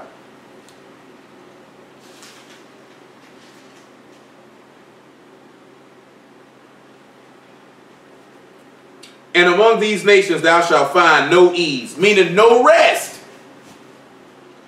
You getting any rest?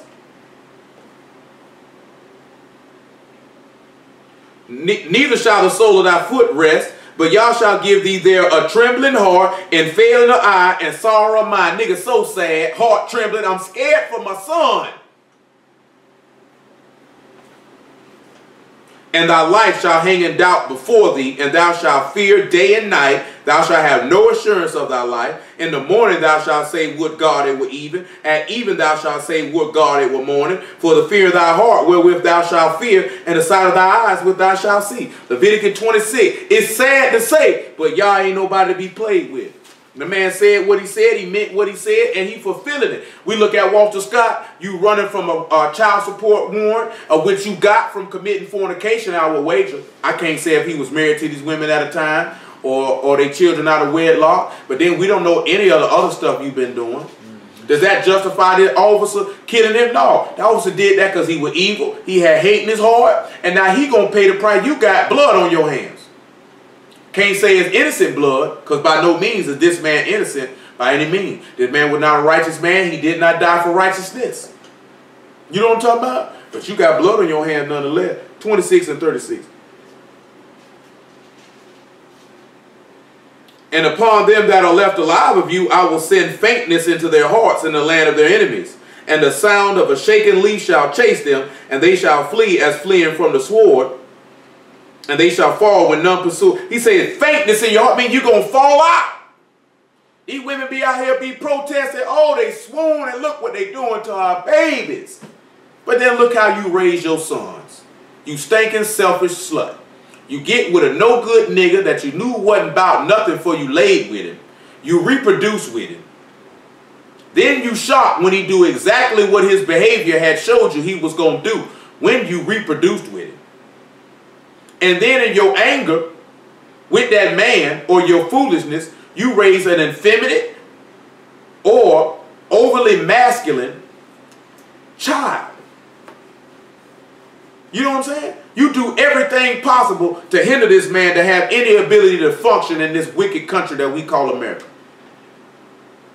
You give him no ability to function. And then you set him up for failure and then be shocked when he fails. And when I'm talking about failure, I ain't talking about failure in the American system. I'm talking about in his mentality of how he would move. I'm going to read y'all something in Matthew chapter 5 in a minute.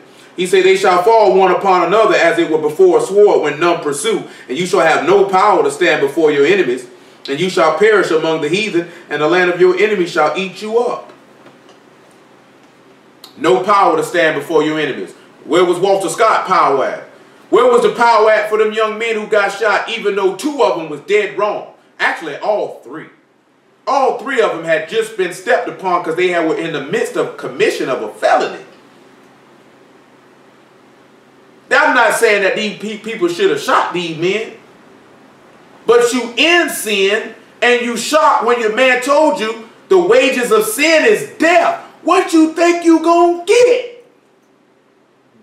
Not one of these young black males or none of these males which you've been seeing that been trotted out in front of you for getting shot by the police, not one of them was living according to God's word. Not one of them. What it make you sad at is you know that in essence you can't protect them. I'm going to show you where your protection come from. Matthew chapter 5. We still get Ephesians 6. I know we looking at a lot of stuff tonight. Y'all ain't even sit back and know that, man. Boy, these people murk people down here in Jacksonville. The police murk them. Niggas murk them. They called it the bold new city of the South. I done told y'all don't let the smooth tape fool you. This city will fool you now. You know what I'm saying? You'll come down here, see them beautiful skies and them trees. You know what I'm talking about? And the ambiance. On the south side. North side is a little hazy. No, depending where you ride. I mean, I'm talking about, but you could go across that bridge and see certain areas, man, and some people coming where they come from, they ain't gonna think it look that bad. You gonna think it look that bad because you from here. Yeah, touche. I give you that. Somebody who come from here, they ain't gonna be like, shoot, they riding down Moncrief for nothing. They ain't gonna think nothing. They hear Sherwood, what they gonna think? Palmdale, they don't think nothing going on around here. I am though. You know what I'm saying? They might think a little something, they ride past Washington Heights and Kent night, they're like, I don't know about this here. Go down MLK, the beach already. They might go out there in Grand Park or something, they be like, I don't know now. I don't know. They ride past 50-20, they gonna be really like, I don't know now.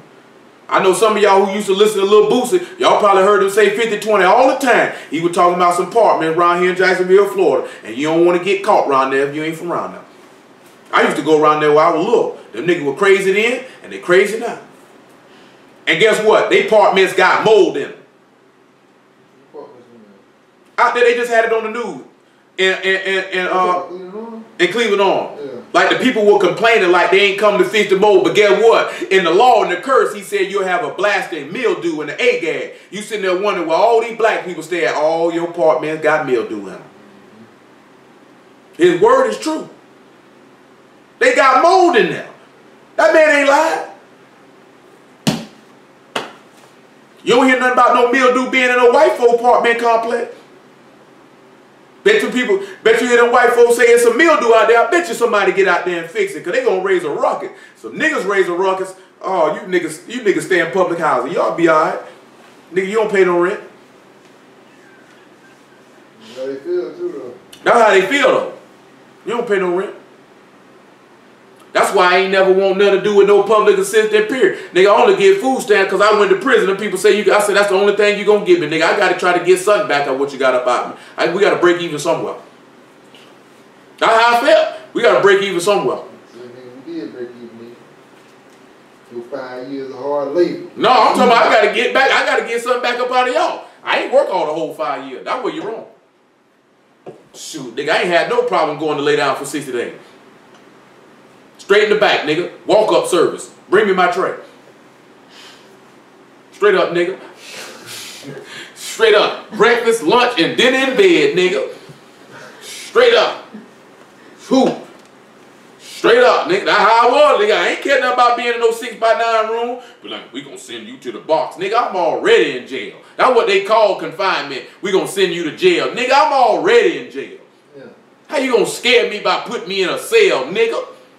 Shoot, nigga, don't make no difference, nigga. November 30th, 2009, you gonna have to let me go either way it go. Straight up, nigga. I can get out March the 1st, 2009, or November the 11th, 2009. Don't make no difference to me, nigga. Only thing kept me from doing them whole 5 years, little mother say, I really would like for you to be here for my graduation. Because, boy, I was ready to go ahead and finish the whole bid out. Cool, cracker. I ain't working no more. And I'm cussing all y'all out. I'm going to lay down, nigga. Holla at me November 30th, 2009. I ain't care, straight up, I ain't care nothing about maxing mine out. You know what I'm saying? Some niggas be scared. Nigga, it ain't because I want to be there neither. It's just some stuff, it's just principle. You know what I'm talking about? It just be principle.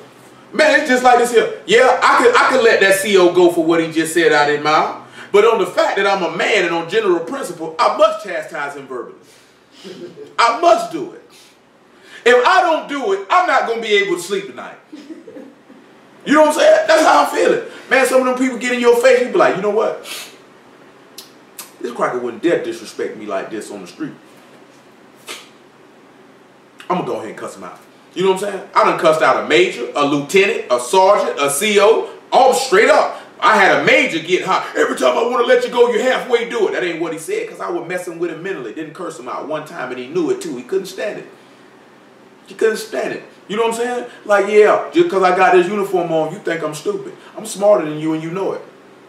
I'm actually got you angry, and you came in here, and you thought you were going to get me angry, and I'm laughing at you, and you angry.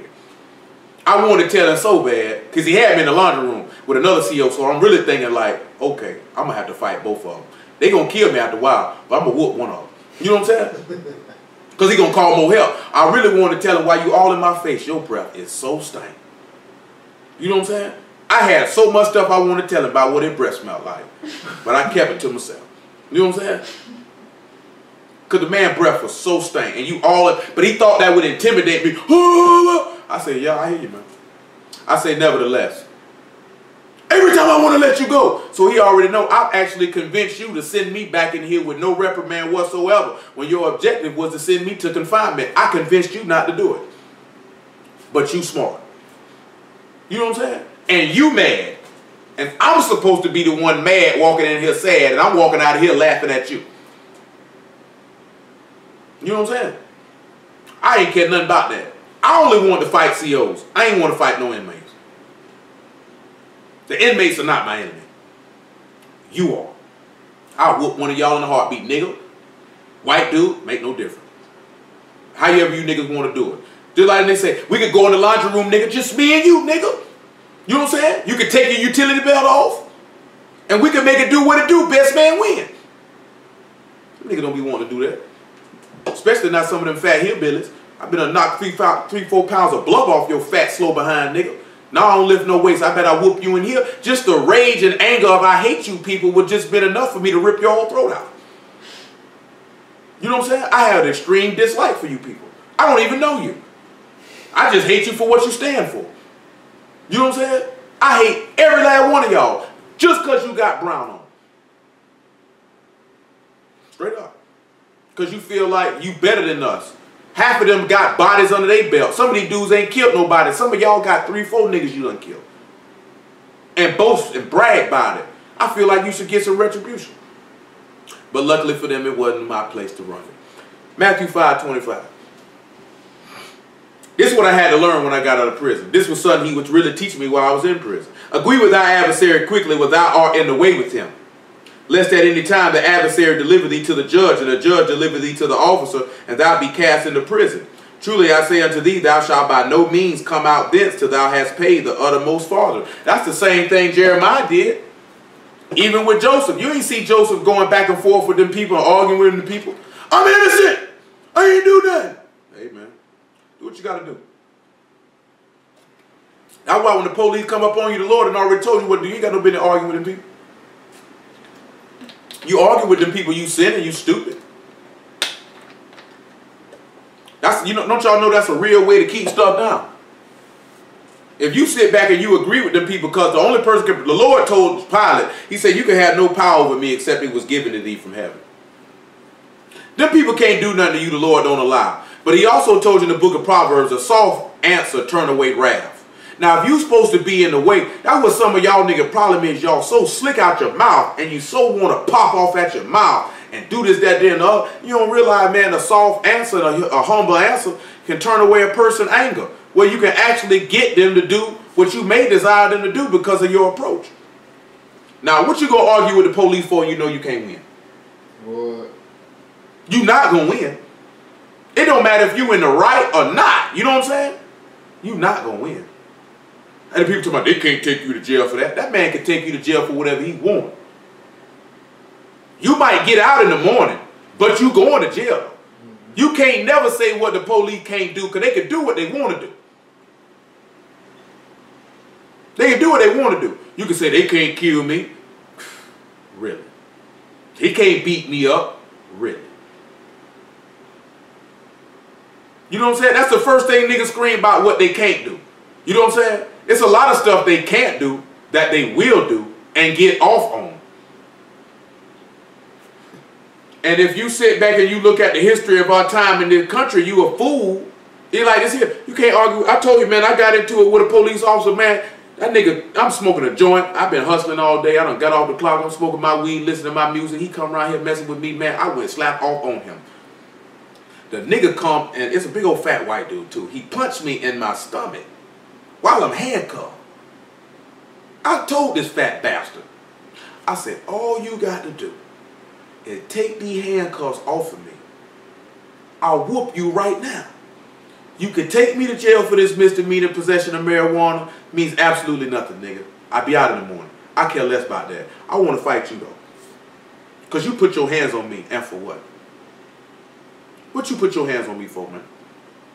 So you's a tough guy that you would strike a man while his hands are restrained. I want to spit in his face. It took a lot of restraint for me not to spit in that man's face. Because I know you's a coward. You know what I'm saying? I know you a coward. I was already hot, you bothering me. I'm like, man, me smoking a joint after I got off the clock was like any regular person who went to work and drunk a beer after they got off work. You bothering me after I got off work.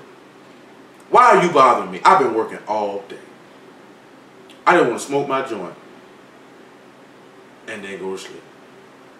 No, he just rolled past talking about, we having a lot of reports of break-ins. Man, you ain't had a report or nothing, nigga. But okay, you doing your job. I don't even care nothing about that. Why did you put your hands on me? I had to see a police officer tell me, you're not in the United States of America. This is zone 1. I said, all right, I hear that. I bet can't none of y'all whoop me, though. I had an officer. I was 150 pounds easy, man. Maybe 155 tops. Put a handcuff on me, and I drugged this man down Floor Bluff Road. And he came back when he take it. He said, man, you're pretty strong. No, I just don't like y'all. I wasn't strong by a long shot. Boy, I ain't had no chest of no grown man. I was very small. I was very puny. I ain't do no exercise whatsoever. This man had to be an easy 220 pounds, and I slung him around like a rag doll. Shoot, that were his words, not mine. Hey, man, I didn't think I had to, but really, I don't like you, though. You know what I'm saying? He didn't know who I was. I could have dipped. And the worst part was, I'm standing by my car. I ain't waiting for him. I'm standing by my car. Yeah. Talking about we having reports of people breaking in no car. They say you got to get your weight up, son. Got to get your weight up. Ephesians chapter 6. Got to get your weight up. That nigga Ray said, what can I do to get my weight up? So you got to go in there and lift it. I ain't 150 pounds. I ain't had no problem putting on no weight. I just ain't lift. I just ain't do nothing but smoke weed, and that was it. I ain't had no problem putting on no weight. We 200 pounds now. Huh? I am 200 pounds. That's what I'm trying to get at. Probably about 180. I had 180 a long time ago. You talking about him? I'm just letting it be known, nigga. I mean, obviously, you say you're 200. Get your weight up. Oh, it's coming. Get your weight up. And I'm dunk on you as soon as it get done. You ain't gonna dunk on me because I'm gonna fire you first. And then when I'm 180 pounds, you ain't gonna feel nothing. I'm like this here. Ha! That's what your mouth say. Yeah. Ha! Delta just said the other day, that nigga said you getting too big. I'm like this here, you can't never get too big. I'm doing that now. You know what I'm saying? But instead, you're bump. What you say, little muffin? You can't never get too big, can you? You can't never get too big. Yeah. When you bump, I go like this here instead of that. But then I'm like, never get too big. Like Andrew Wiggins did your boy. Oh yeah, he shamed it. But verse 10, Ephesians 6, and we get these people out of here. Yeah, he shamed it. I seen it. Finally, my brethren, be strong in the Lord and the power of his might. Put on the whole armor of God that you might be able to stand the wiles of the devil. For we wrestle not against flesh and blood, but against principalities, against powers, against the rulers of darkness of this world, against spiritual wickedness in high places. Wherefore take unto you the whole armor of God, that you may be able to withstand in the evil day, having done all to stand. Stand therefore, having your loins girded about with truth, and having on a breastplate of righteousness, your feet shod with the preparation of the gospel of peace, and above all, taking the shield of faith, wherewith you shall be able to quench all the fiery darts of the wicked. See, every time I talk to dudes who don't believe in the Messiah, y'all don't be knowing I got the shield of faith. I quenched all that. See, I proved it. I didn't have to do like David did. David said, I haven't proved this, or I haven't found myself worthy of this armor. I got to take it off. Y'all remember that when he fought Goliath? Y'all hear me? Y'all remember that? But see, guess what though? After you take time or you walking in the word and you giving this armor, you ain't got to put it off when you find yourself worthy. Remember what we read about that last week with Solomon with Adonijah, where he say, man, if he be found worthy, let not a hair of his head fall to the ground. When you've been to find yourself worthy, you can take that shield of faith because it's going to quench them. Y'all done heard me talk to hear the fiery darts of the wicked shot at me. Some of y'all done heard how these wicked men come at me about our faith in this man, and we take that shield, it bounce right up off of it. Y'all done heard it. He's saying, taking the helmet of salvation and the sword of the Spirit, which is the word of God.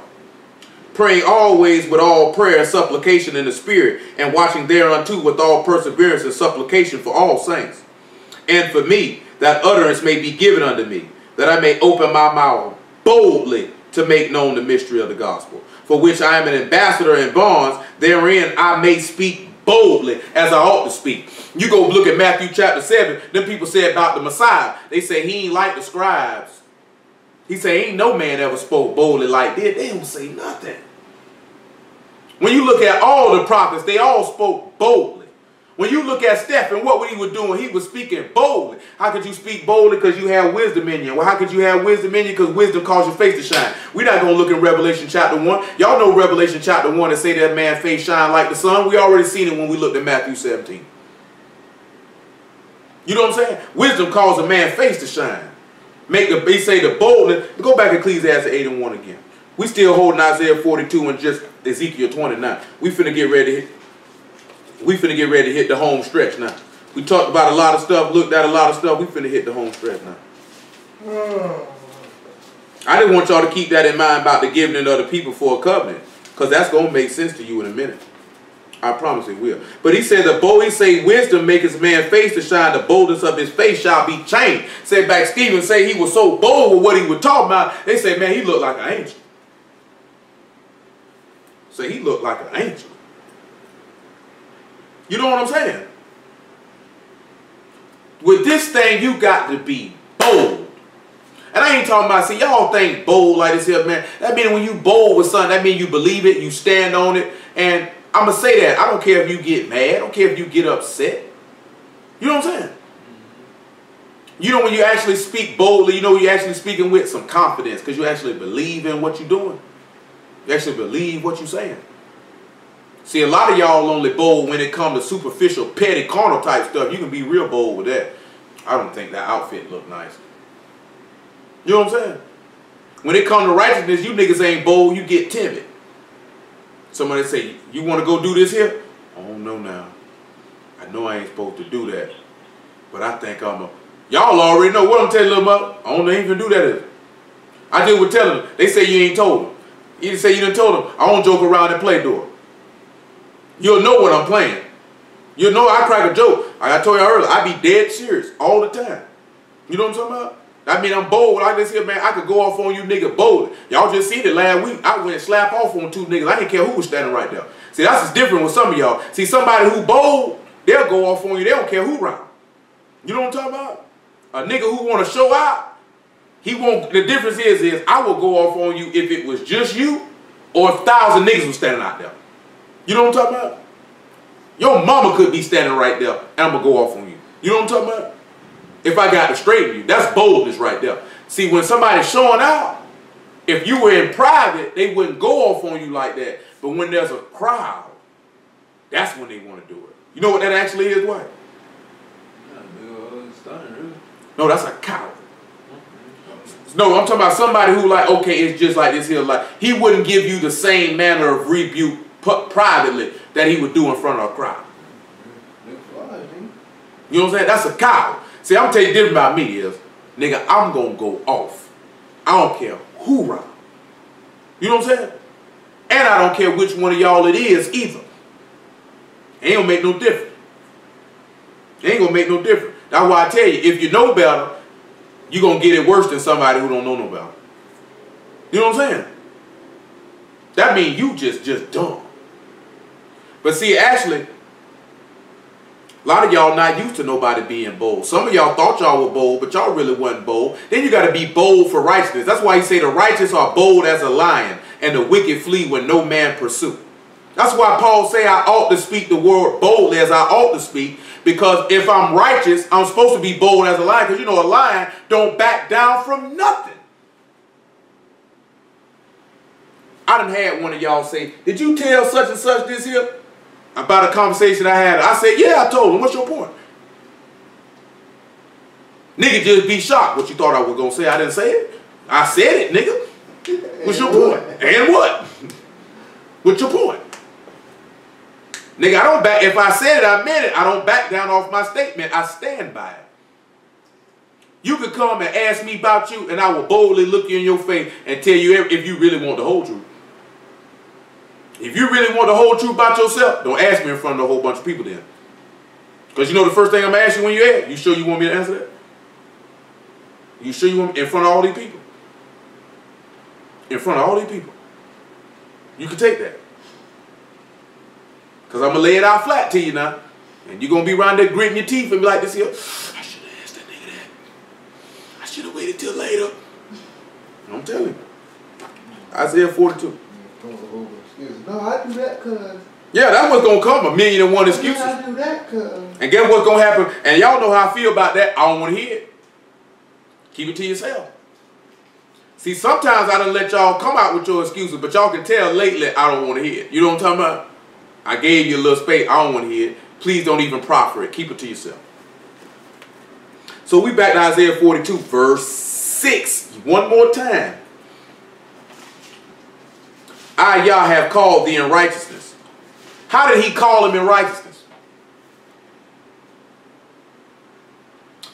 1 Kings chapter 17. I'll show you how he called. I showed this to Trav earlier, so I guess I might as well show it to y'all. He said he called him in righteousness. He said, I will hold thy hand and keep thee, and give thee for a covenant of the people and a light for the Gentiles. So then he said he would keep him. So let's go to 1 Kings chapter 17, verse 17. And it came to pass after these things that the son of the woman, the mistress of the house, fell sick. And his sickness was so sore, and there was no breath left in him. And she said unto Elijah, What have I to do with thee, thou, O man of God? Art thou come unto me to call my sin to remembrance and to slay my son? And he said unto her, Give me thy son. And he took him out of her bosom and carried him up into a loft where he abode and laid him upon his own bed. And he cried unto Yah and said, O Yah, my God, hast thou brought evil upon the widow with whom I sojourned by slaying her son?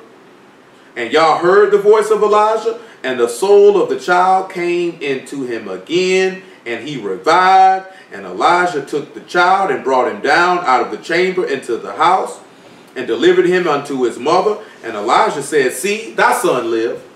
And the woman said to Elijah, Now by this I know that thou art a man of God, and that the word of Yah in thy mouth is truth. Now he said he called him by righteousness. What did y'all hear when y'all heard what happened with this widow woman and her son? What did you hear?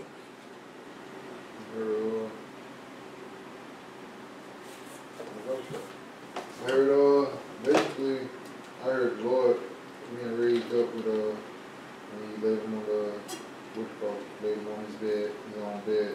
That would be like sanctified bed or whatever. That's why he took him up there, laid him on his own bed. And brought it back to life. And then when he came back down, he said, Here go your son, right? Yeah. Okay. Any of you brothers on here, what y'all heard when y'all heard this now? Talk to me.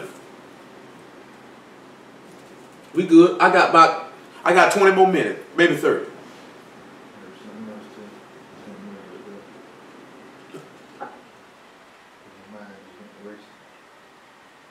Yeah.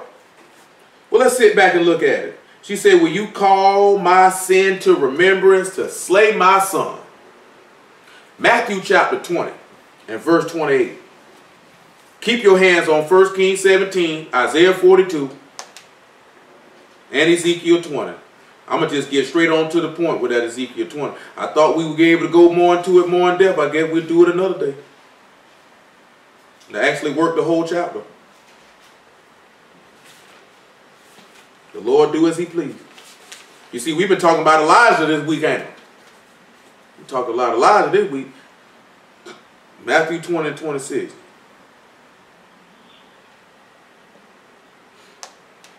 He said, But it shall not be so among you. Whosoever will be great among you, let him be your minister. Whosoever will be chief among you, let him be your servant. Even the Son of Man came not to be ministered unto, but to minister, to give his life a ransom for many. Now, he just said, Have you come to kill my son to bring my sin into remembrance? This man was killed for the sins of the world. Didn't John the Baptist say this is the Lamb of God which take away the sins of the world? So when that means that when he died, that means I got to call y'all sins into remembrance. Ain't that what happened? And what did Peter tell you? The just dying for the unjust. What did Paul tell you in 2 Corinthians chapter 5? That the man who knew no sin became sin in order to put away sin, right? So that means you slayed my son because your sins been brought to remembrance. Romans 8. and 30. You know, this something I told Lil Muffin we were going to have to deal with a long time ago, didn't we? About how he was Elijah. We looking at it tonight, though. Thank the Lord.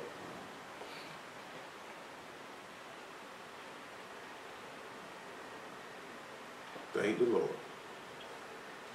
Thank the Lord. Oh. Romans 8 and 30. Moreover, whom he did predestinate, them he called, and whom he called, because remember he said, I called you in righteousness. Them he also justified, and whom he justified, them he also glorified. The man just said, hold on, let me look at it again. The man just said, I called thee in righteousness and will keep thee and give thee for a covenant of the people. Hold on now. That he might be the, and what shall we say then to these things? If God can be for us, who can be against us? He that spared not his own son, but delivered him up for us all, how shall he not with him also freely give us all things? That's interesting. Well, let's come on back over here to 1 Kings 17 then, and let's look at it some more. Let's look at it some more then. You know, we be taking these breaks, be talking to you, but then y'all don't be realizing we've been looked at a lot of stuff by the time we get finished. How many times y'all don't realize that? I have to keep that space in there because you've been got drowned if we just jammed it down your throat like that. Some of you niggas throw it back up. You can't eat for food like that. Got to feed you slow. Some of y'all can't eat fast like I did. You niggas get heartburn, get acid reflux or something. Huh? I'm telling you, nigga, I gotta burp the baby. I ain't got time to be burping you, nigga. Some of you nigga burp breath be stink. Burp. Some big gay on. Well, what's up with you when nigga running big gay on you, man? Ain't niggas. Just you. I'm talking about that grown man want a nigga put some Ben Gay. Then the name of the product, Ben Gay. So you Ben Gay, huh? I've been gay, that's why I need you to rub this Ben Gay on me. Hey, that's a mean name for a product, Ben Gay. That's the thing I was thinking about. Niggas say, can you rub some Ben Gay on me? So how long you been gay? But you want some Ben Gay. I used to only use ice and hot just because of that. Yeah, Ben Gay. Nigga, I want some ice and hot. I don't want no Ben Gay. Niggas, I said, I'll take the Walmart brand before I get some Ben Gay. Screw that. That Ben Gay strong. That stuff stink too.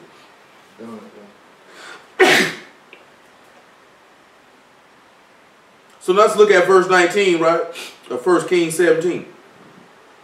Hold on. Verse 7. It said his sickness was sore. It was so sore it wasn't no breath in it. Who remember what we just looked at about a sore sickness? Anybody remember?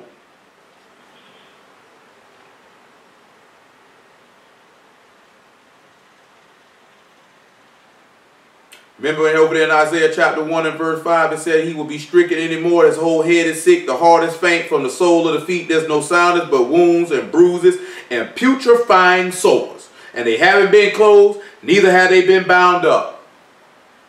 Remember his sickness was so sore. Remember Job say, my garment has been changed by reason of my disease. The sickness is death.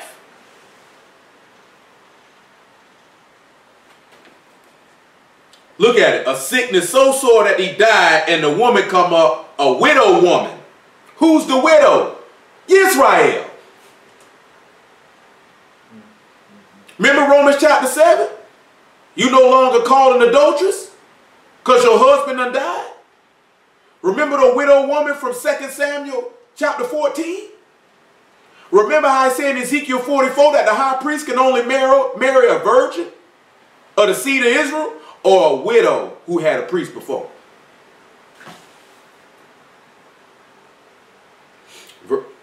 Verse 19 of 1 Kings 17. And he said unto her, give me thy son. He took him out of her bosom, carried him up in a loft where he abode, and laid him upon his own bed.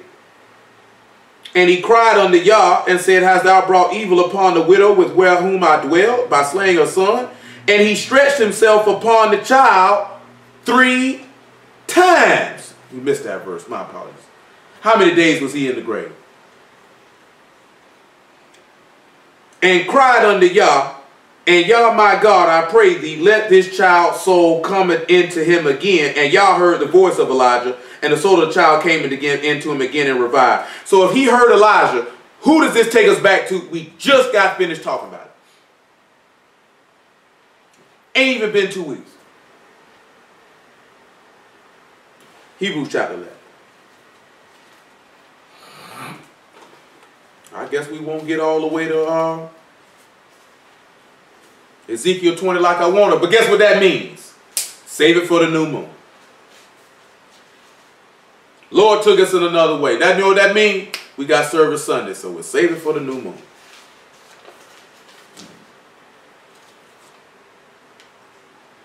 Save it for new moon. I want to take my time with that one now. Don't save it for. That's kind of like how we sound. I feel like that's the same thing what happened with that Ezekiel 18. It took me a long time to get around to that there. Hebrews 11, the Lord do stuff as he please. Hebrews 11:1. Now faith is the substance of things hoped for, the evidence of things not seen. For it by the elders obtained a good report. Through faith we understand that the worlds were framed by the word of God, so that the things which are seen were not made of the things which do appear. By faith Abel offered unto God a more excellent sacrifice than Cain, by which he obtained witness that he was righteous, God testifying of his gifts, and by it he being dead yet speak.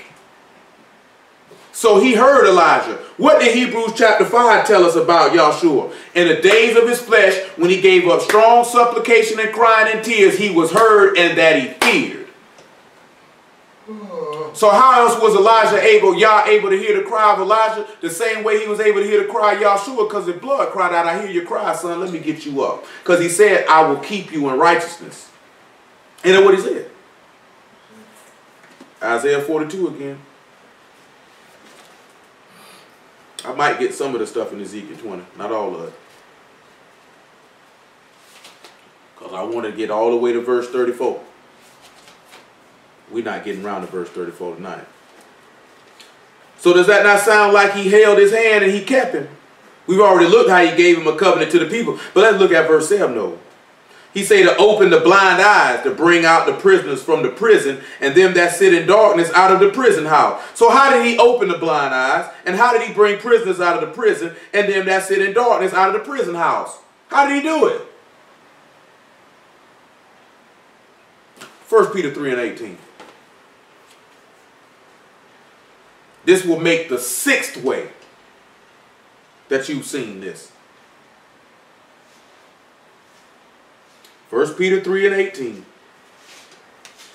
For the Messiah also have once suffered for sins, the just for the unjust, that he might bring us to God, being put to death in the flesh, but being quickened by the Spirit, by which also he went and preached unto the spirits in prison, which sometimes were disobedient, once the long suffering of God waited in the days of Noah, while the ark was preparing, wherein few, that is 8 souls, were saved by water. Didn't he tell you in Zechariah 9 that he had water for the prisoners of hope that were in the pit where there was no water? And what happened when he resurrected from the dead? Many saints arose and appeared unto many in Jerusalem, didn't they? That means he brought the prisoners out of the prison. And them that sat in darkness out of the prison house, didn't it? Because you started in darkness, that means you dead. So again, you have seen 6 different ways how this man preached to the spirits in prison. You know how he opened the blind eyes. You should know that with Paul. He did it with his disciples. He did it with the blind man in John chapter 9. Verse 8, so he says, I am Yah, that is my name, and my glory will I not give to another, neither my praise to graven images. Behold, the former things are come to pass, and new things do I declare. Before they spring forth, I tell you of them. John chapter 14. He say, before it happened, I tell you. That's the same way if y'all start listening to me, y'all have a little bit more sense. I be telling y'all stuff before it happened. But y'all don't believe me, you think you're smarter than me. John chapter 14, verse 28. You have heard how I said unto you, I go away and come again unto you. If you love me, you will rejoice. Because I said, I go unto the Father, for my Father is greater than I. And now I told you before it come to pass, that when it is come to pass, you might believe. He said, Father, glorify thou me. He said, glorify thy name. He said, I glorified and will glorify it again. We just looked at that on Wednesday. We're going to look at one more thing about this ring. Can we make this in fit? Let's go to Ezekiel 20. I'm not going to try to force that in there. That's the same thing trying to sit back what my homegirl was talking about today. You can't force a relationship. You can't force somebody to love you. You can't force no chemistry. You can't force no attraction. If it's there, it's there. If it ain't, it ain't. You find yourself forcing something, I guarantee you it ain't going to work. That's what some of y'all do. Y'all trying to make something work. That ain't going to work. Never was going to work. Never did work. Never will work. So when we read verse 5 again in John chapter 20, with John chapter 20 Ezekiel 20 and 4. He said, wilt thou judge them, son of man? Wilt thou judge them to cause them to know the abomination of their fathers? We didn't go back and look in the book of Acts with Stephen, but let's go look at it now. In Acts chapter 7. He said, let them know their abominations. You know, Yahshua did the same thing in Matthew chapter 23, didn't he? When they came to holler at him, didn't he tell them, O scribes and Pharisees, and told them their sins, and say, you old generation of vipers, how shall you escape the damnation of hell? He said, you said if we were in the days of our fathers, we wouldn't have been partakers in killing the prophet. He said, you bear witness, you are the children of them who did it. Don't you know all them dudes that be going against, oh, you a Christian and all this stuff here? It's only a rare time somebody called me a Christian, I don't get offended. And that's when they call themselves mocking me for believing in the Lord. You know what I'm talking about? That don't offend me then. That don't offend me then. You know what I'm saying? It do, but it don't. Because nigga, I ain't no Christian, I'm a Jew, nigga. You a lot of things, nigga. A Jew ain't one of them. Nigga don't like what I said, you come holler at me then, nigga. Straight up. I ain't put nobody's name on it, but if you feel like I'm talking to you, nigga, holler at me then. It ain't done. After a while, we're going to have a big old sign with my phone number on it, nigga. You don't like it, you can call it. Because niggas know I put my phone number online anytime. I don't want to talk. Nigga, a nigga just tagged me in a post the other day and says, if the Father say, if y'all say Yahshua, and Yahshua mean y'all salvation, how did he do it? I say, nigga, what the text say? He talking about what text? I ain't respond, nigga, I'm not finna entertain you, nigga. Go play with your churn. You know what I'm saying? That's the only thing I'm gonna come back and tell you. What the book say? I ain't finna entertain you, nigga. See, them other niggas you can bait with that nonsense and they gonna entertain you. I ain't gonna entertain you. You know what I'm saying? If a nigga come back around and watch this and feel like I'm talking about him, I ain't talking about you, nigga. Now the person who tagged me in that post, they know what they did. No, I'm not gonna entertain you. You know what I'm talking about? No. I'm looking right in the camera so you can see. I'm not gonna entertain you. I'm not gonna entertain you. I'm not gonna do it. You know what I'm saying? So don't tag me in nothing no more. You know what I'm saying? But if anybody heard something that I said and you felt like I was talking about you, yeah, I'm talking about you, nigga. Yeah, I'm talking about you, nigga. 904-401-9912. You can holler at me. I talk to you like a man. If you want to see me face to face in Jacksonville, Florida, holler at me. We can do it because I don't see none of you niggas. You know what I'm saying? Niggas can huff and puff all they want. Ain't no fear in my heart. I ain't scared of none of you niggas. See, nigga like to tongue wrestle. I ain't gonna say tongue wrestle. Nigga like to tap wrestle. Because that's what the nigga like to do. The nigga like to tap on a computer screen or a phone screen on their smartphone. And oh yeah, I ain't finna get on no status. And the status went from a nigga went to talking and now it's 800 comments, 900 comments. Nigga, you niggas ain't got no life. You still need people time on their clock. You know what I'm saying? I'll kill all that, my nigga. You could just call me, bro. The 2 hours we spent typing on Facebook, we could have spoke.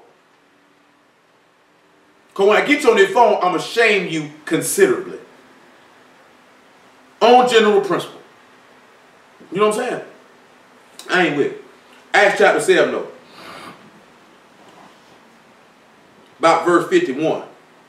He said, ye stiff-necked and uncircumcised in heart and ears, ye do always resist the Ruach HaKodesh, as your fathers did, so do ye. Which of the prophets have your fathers not, which have not your fathers persecuted? And they have slain them which showed before of the coming of the just one.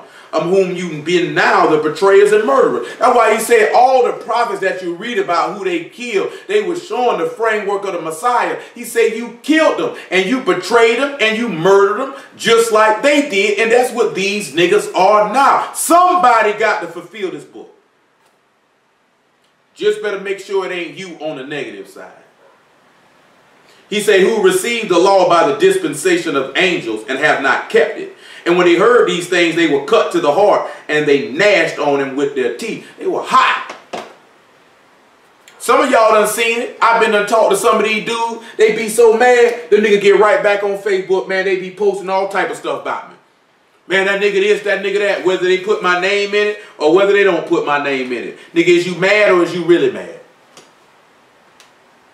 Because he said, which one of y'all going to come inquire me? Because if you inquire him, that means you inquiring of his spirit. But when you come, he said, matter of fact, tell them niggas they abomination. That's the same thing Yahshua did in Matthew 23. That's the same thing John the Baptist told them in Matthew chapter 3. Y'all coming around here to inquire me to be baptized? Who told you generation of vipers to come around here? You better bring forth fruits meet for repentance. Bring your wicked butt around here.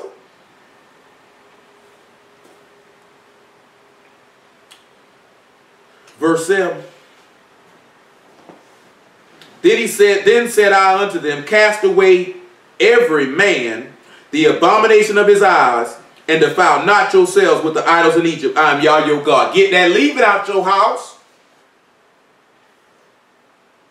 He said, but they rebelled against me and would not hearken unto me. They did not every man cast away the abomination of their eyes, neither did they forsake the idols of Egypt. Then I said, I will pour out my fury upon them to accomplish my anger against them in the midst of the land of Egypt. But I wrought for my name's sake, that it should not be polluted before the heathen, and among whom they were, in whose sight I made myself known unto them, and bringing them forth out of the land of Egypt.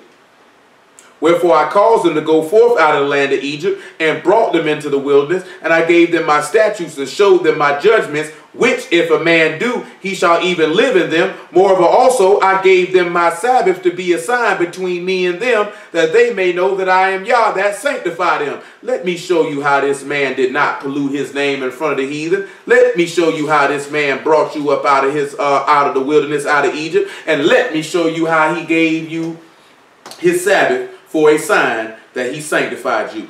John chapter 6, verse 54. When they came out of Egypt, what happened? They ate the Passover lamb, right? That's how they came out of Egypt. Then they came in the wilderness, right? Let's see what happened here. Make it 53. Then Yahshua said, truly, truly, I say unto you, except you eat the flesh of the Son of Man and drink his blood, you have no life in you. Whoso eat my flesh and drink my blood have eternal life. I will raise him up at the last day. For my flesh is meat indeed, and my blood is drink indeed. He that eat my flesh and drink my blood dwell in me, and I in him. And as the living Father has sent me, and I live by the Father, so he that eat me, even he shall live by me. Don't you know everybody that ate that lamb and set that lamb up, they live by the living Father because he brought them out of there? Huh? So don't you realize that that Passover lamb was symbolic of giving that for a covenant to the people? Because after he gave that lamb, he entered into a covenant with these people. Oh, man. Come on, y'all. I told you to tie in. It didn't even tie into the part I want to look at in Ezekiel chapter 20, what I really want. What I really want to look at. Lord willing to tie in on New Moon, though. Well, let's see how he gave you rest in Matthew chapter 11, verse 27. He said, I gave you my Sabbath. He said, and it would be to sanctify you. We already read that by the blood of Yahshua, you are sanctified. You were washed. When you put that blood on the doorpost of your house, you were set apart. You were spared. You were justified by the name of your God. I told you, even though all this stuff didn't seem like it had anything to do with anything, it all come together in the end on it. 11 and 28, book of Matthew.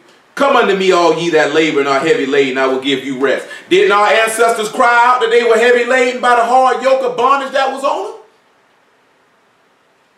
Ain't that what you read in Exodus 2, Exodus 3, Exodus 6? Take my yoke upon you and learn of me, for I am meek and lowly in heart, and you shall find rest unto your souls. For my yoke is easy and my burden is light. He was sitting there telling them, what you coming out of Egypt to deal with was hard. What you coming to deal with me is simple if you just obey my voice. He told you in Psalms 95, you had known my ways. He was trying to tell them then in the wilderness, learn of me. Take my yoke upon thee. Take my rulership, my authority on you. This thing is easy. You made it hard. You made it hard. Hebrews 4. Get ready to let y'all go. We better out there. We're going to get down to Ezekiel. As y'all can see, Ezekiel chapter 20 pretty long, ain't it? We're going to cover, Lord will, we're going to cover all of it. But I'm going to show you how we're not going back to the wilderness. Obviously, you got to see, we got to make, that's a standalone. That there got to stand all by itself. But the Lord took us in a different direction. But praise the Lord. It was needed. Hebrews chapter 4, verse 6. Seeing therefore there it remained that some must enter therein, and they to whom it was first preached entered not in because of unbelief. Again he limited a certain day, saying in David, today, after so long a time, as it is said, today if you will hear his voice, harden not your hearts. For if Jesus, or Joshua son of Nun, who this is referring to, had given them rest, then he would not have afterwards spoken of another day. Therefore there remained therefore a rest to the people of God, for he that is entered into his rest, he also has ceased from his own works, as God did from his. Let us labor, therefore, to enter into that rest, lest any man fall after the same example of unbelief. That's what we're reading about in Ezekiel chapter 20, how the people didn't believe. They didn't hearken, they didn't listen. You know John chapter 17, verse 17, he says, sanctify them by thy truth, thy word is truth, and I sanctify myself by the truth, that they might sanctify themselves by the truth. So if you dwell in the Sabbath, or you dwell in rest, or you dwell in shalom, or you dwell in peace, or you dwell in Solomon, you would be sanctified. Because Yahshua is your Sabbath. He is your rest. He said, if any man keep my judgments and my statutes, he shall even live in them. The man just said, if you eat my flesh and drink my blood, you live in me and live by me as I live by the Father. I mean, you're going to walk in the righteousness of the word. Because you would have ate the word. But y'all don't hear me though. Y'all just keep doing what you want to do all you like. Y'all just keep being phony and fake all you want to. Y'all keep being selfish and carnal all you want to. You're going to perish. Why you just can't give yourself up? Yahshua did it. You love to talk about how he gave himself up for you. Why you won't do it for him? Now you put that in your pipe and smoke it. Look what he said in verse 13 though. Of Ezekiel 20. But the house of Israel rebelled against me in the wilderness. Did they rebel against Yahshua? They say, we want Barabbas. Crucify him. Crucify him. They rebelled. We have no king but Caesar. They walked not in my statutes. They despised my judgments. They hated the man. He was a man despised. A man of sorrows. Which if a man do, he shall even live in them. So if you commit sin and you hate his judgments, you'll live in that. And my Sabbaths they greatly polluted. Then I said, I will pour out my fury upon them in the wilderness to consume them. Dwight, come on, get ready so you cut this thing off. What is he doing? You better stretch your bad leg behind on out. But I wrought for my name's sake that it should not be polluted before the heathen. You know how to do it. Man, tighten up, man. I can't get up and hit the button. You got to do it. You ain't have to put it on. You the one who want to put it on. Sure. He said, but I wrought for my name's sake that it should not be polluted before the heathen, in whose sight I brought them out. Yea, I also lifted up my hand on them in the wilderness, that I would not bring them into the land which I had given them, flowing with milk and honey, which is the glory of all lands. Because they despised my judgments and walked not in my statutes, but polluted my Sabbaths, for their heart went after their idols. And they polluted this man rest. They killed him. They killed him. Matthew 5 and 17. They killed him. You'll be all right. You can get up.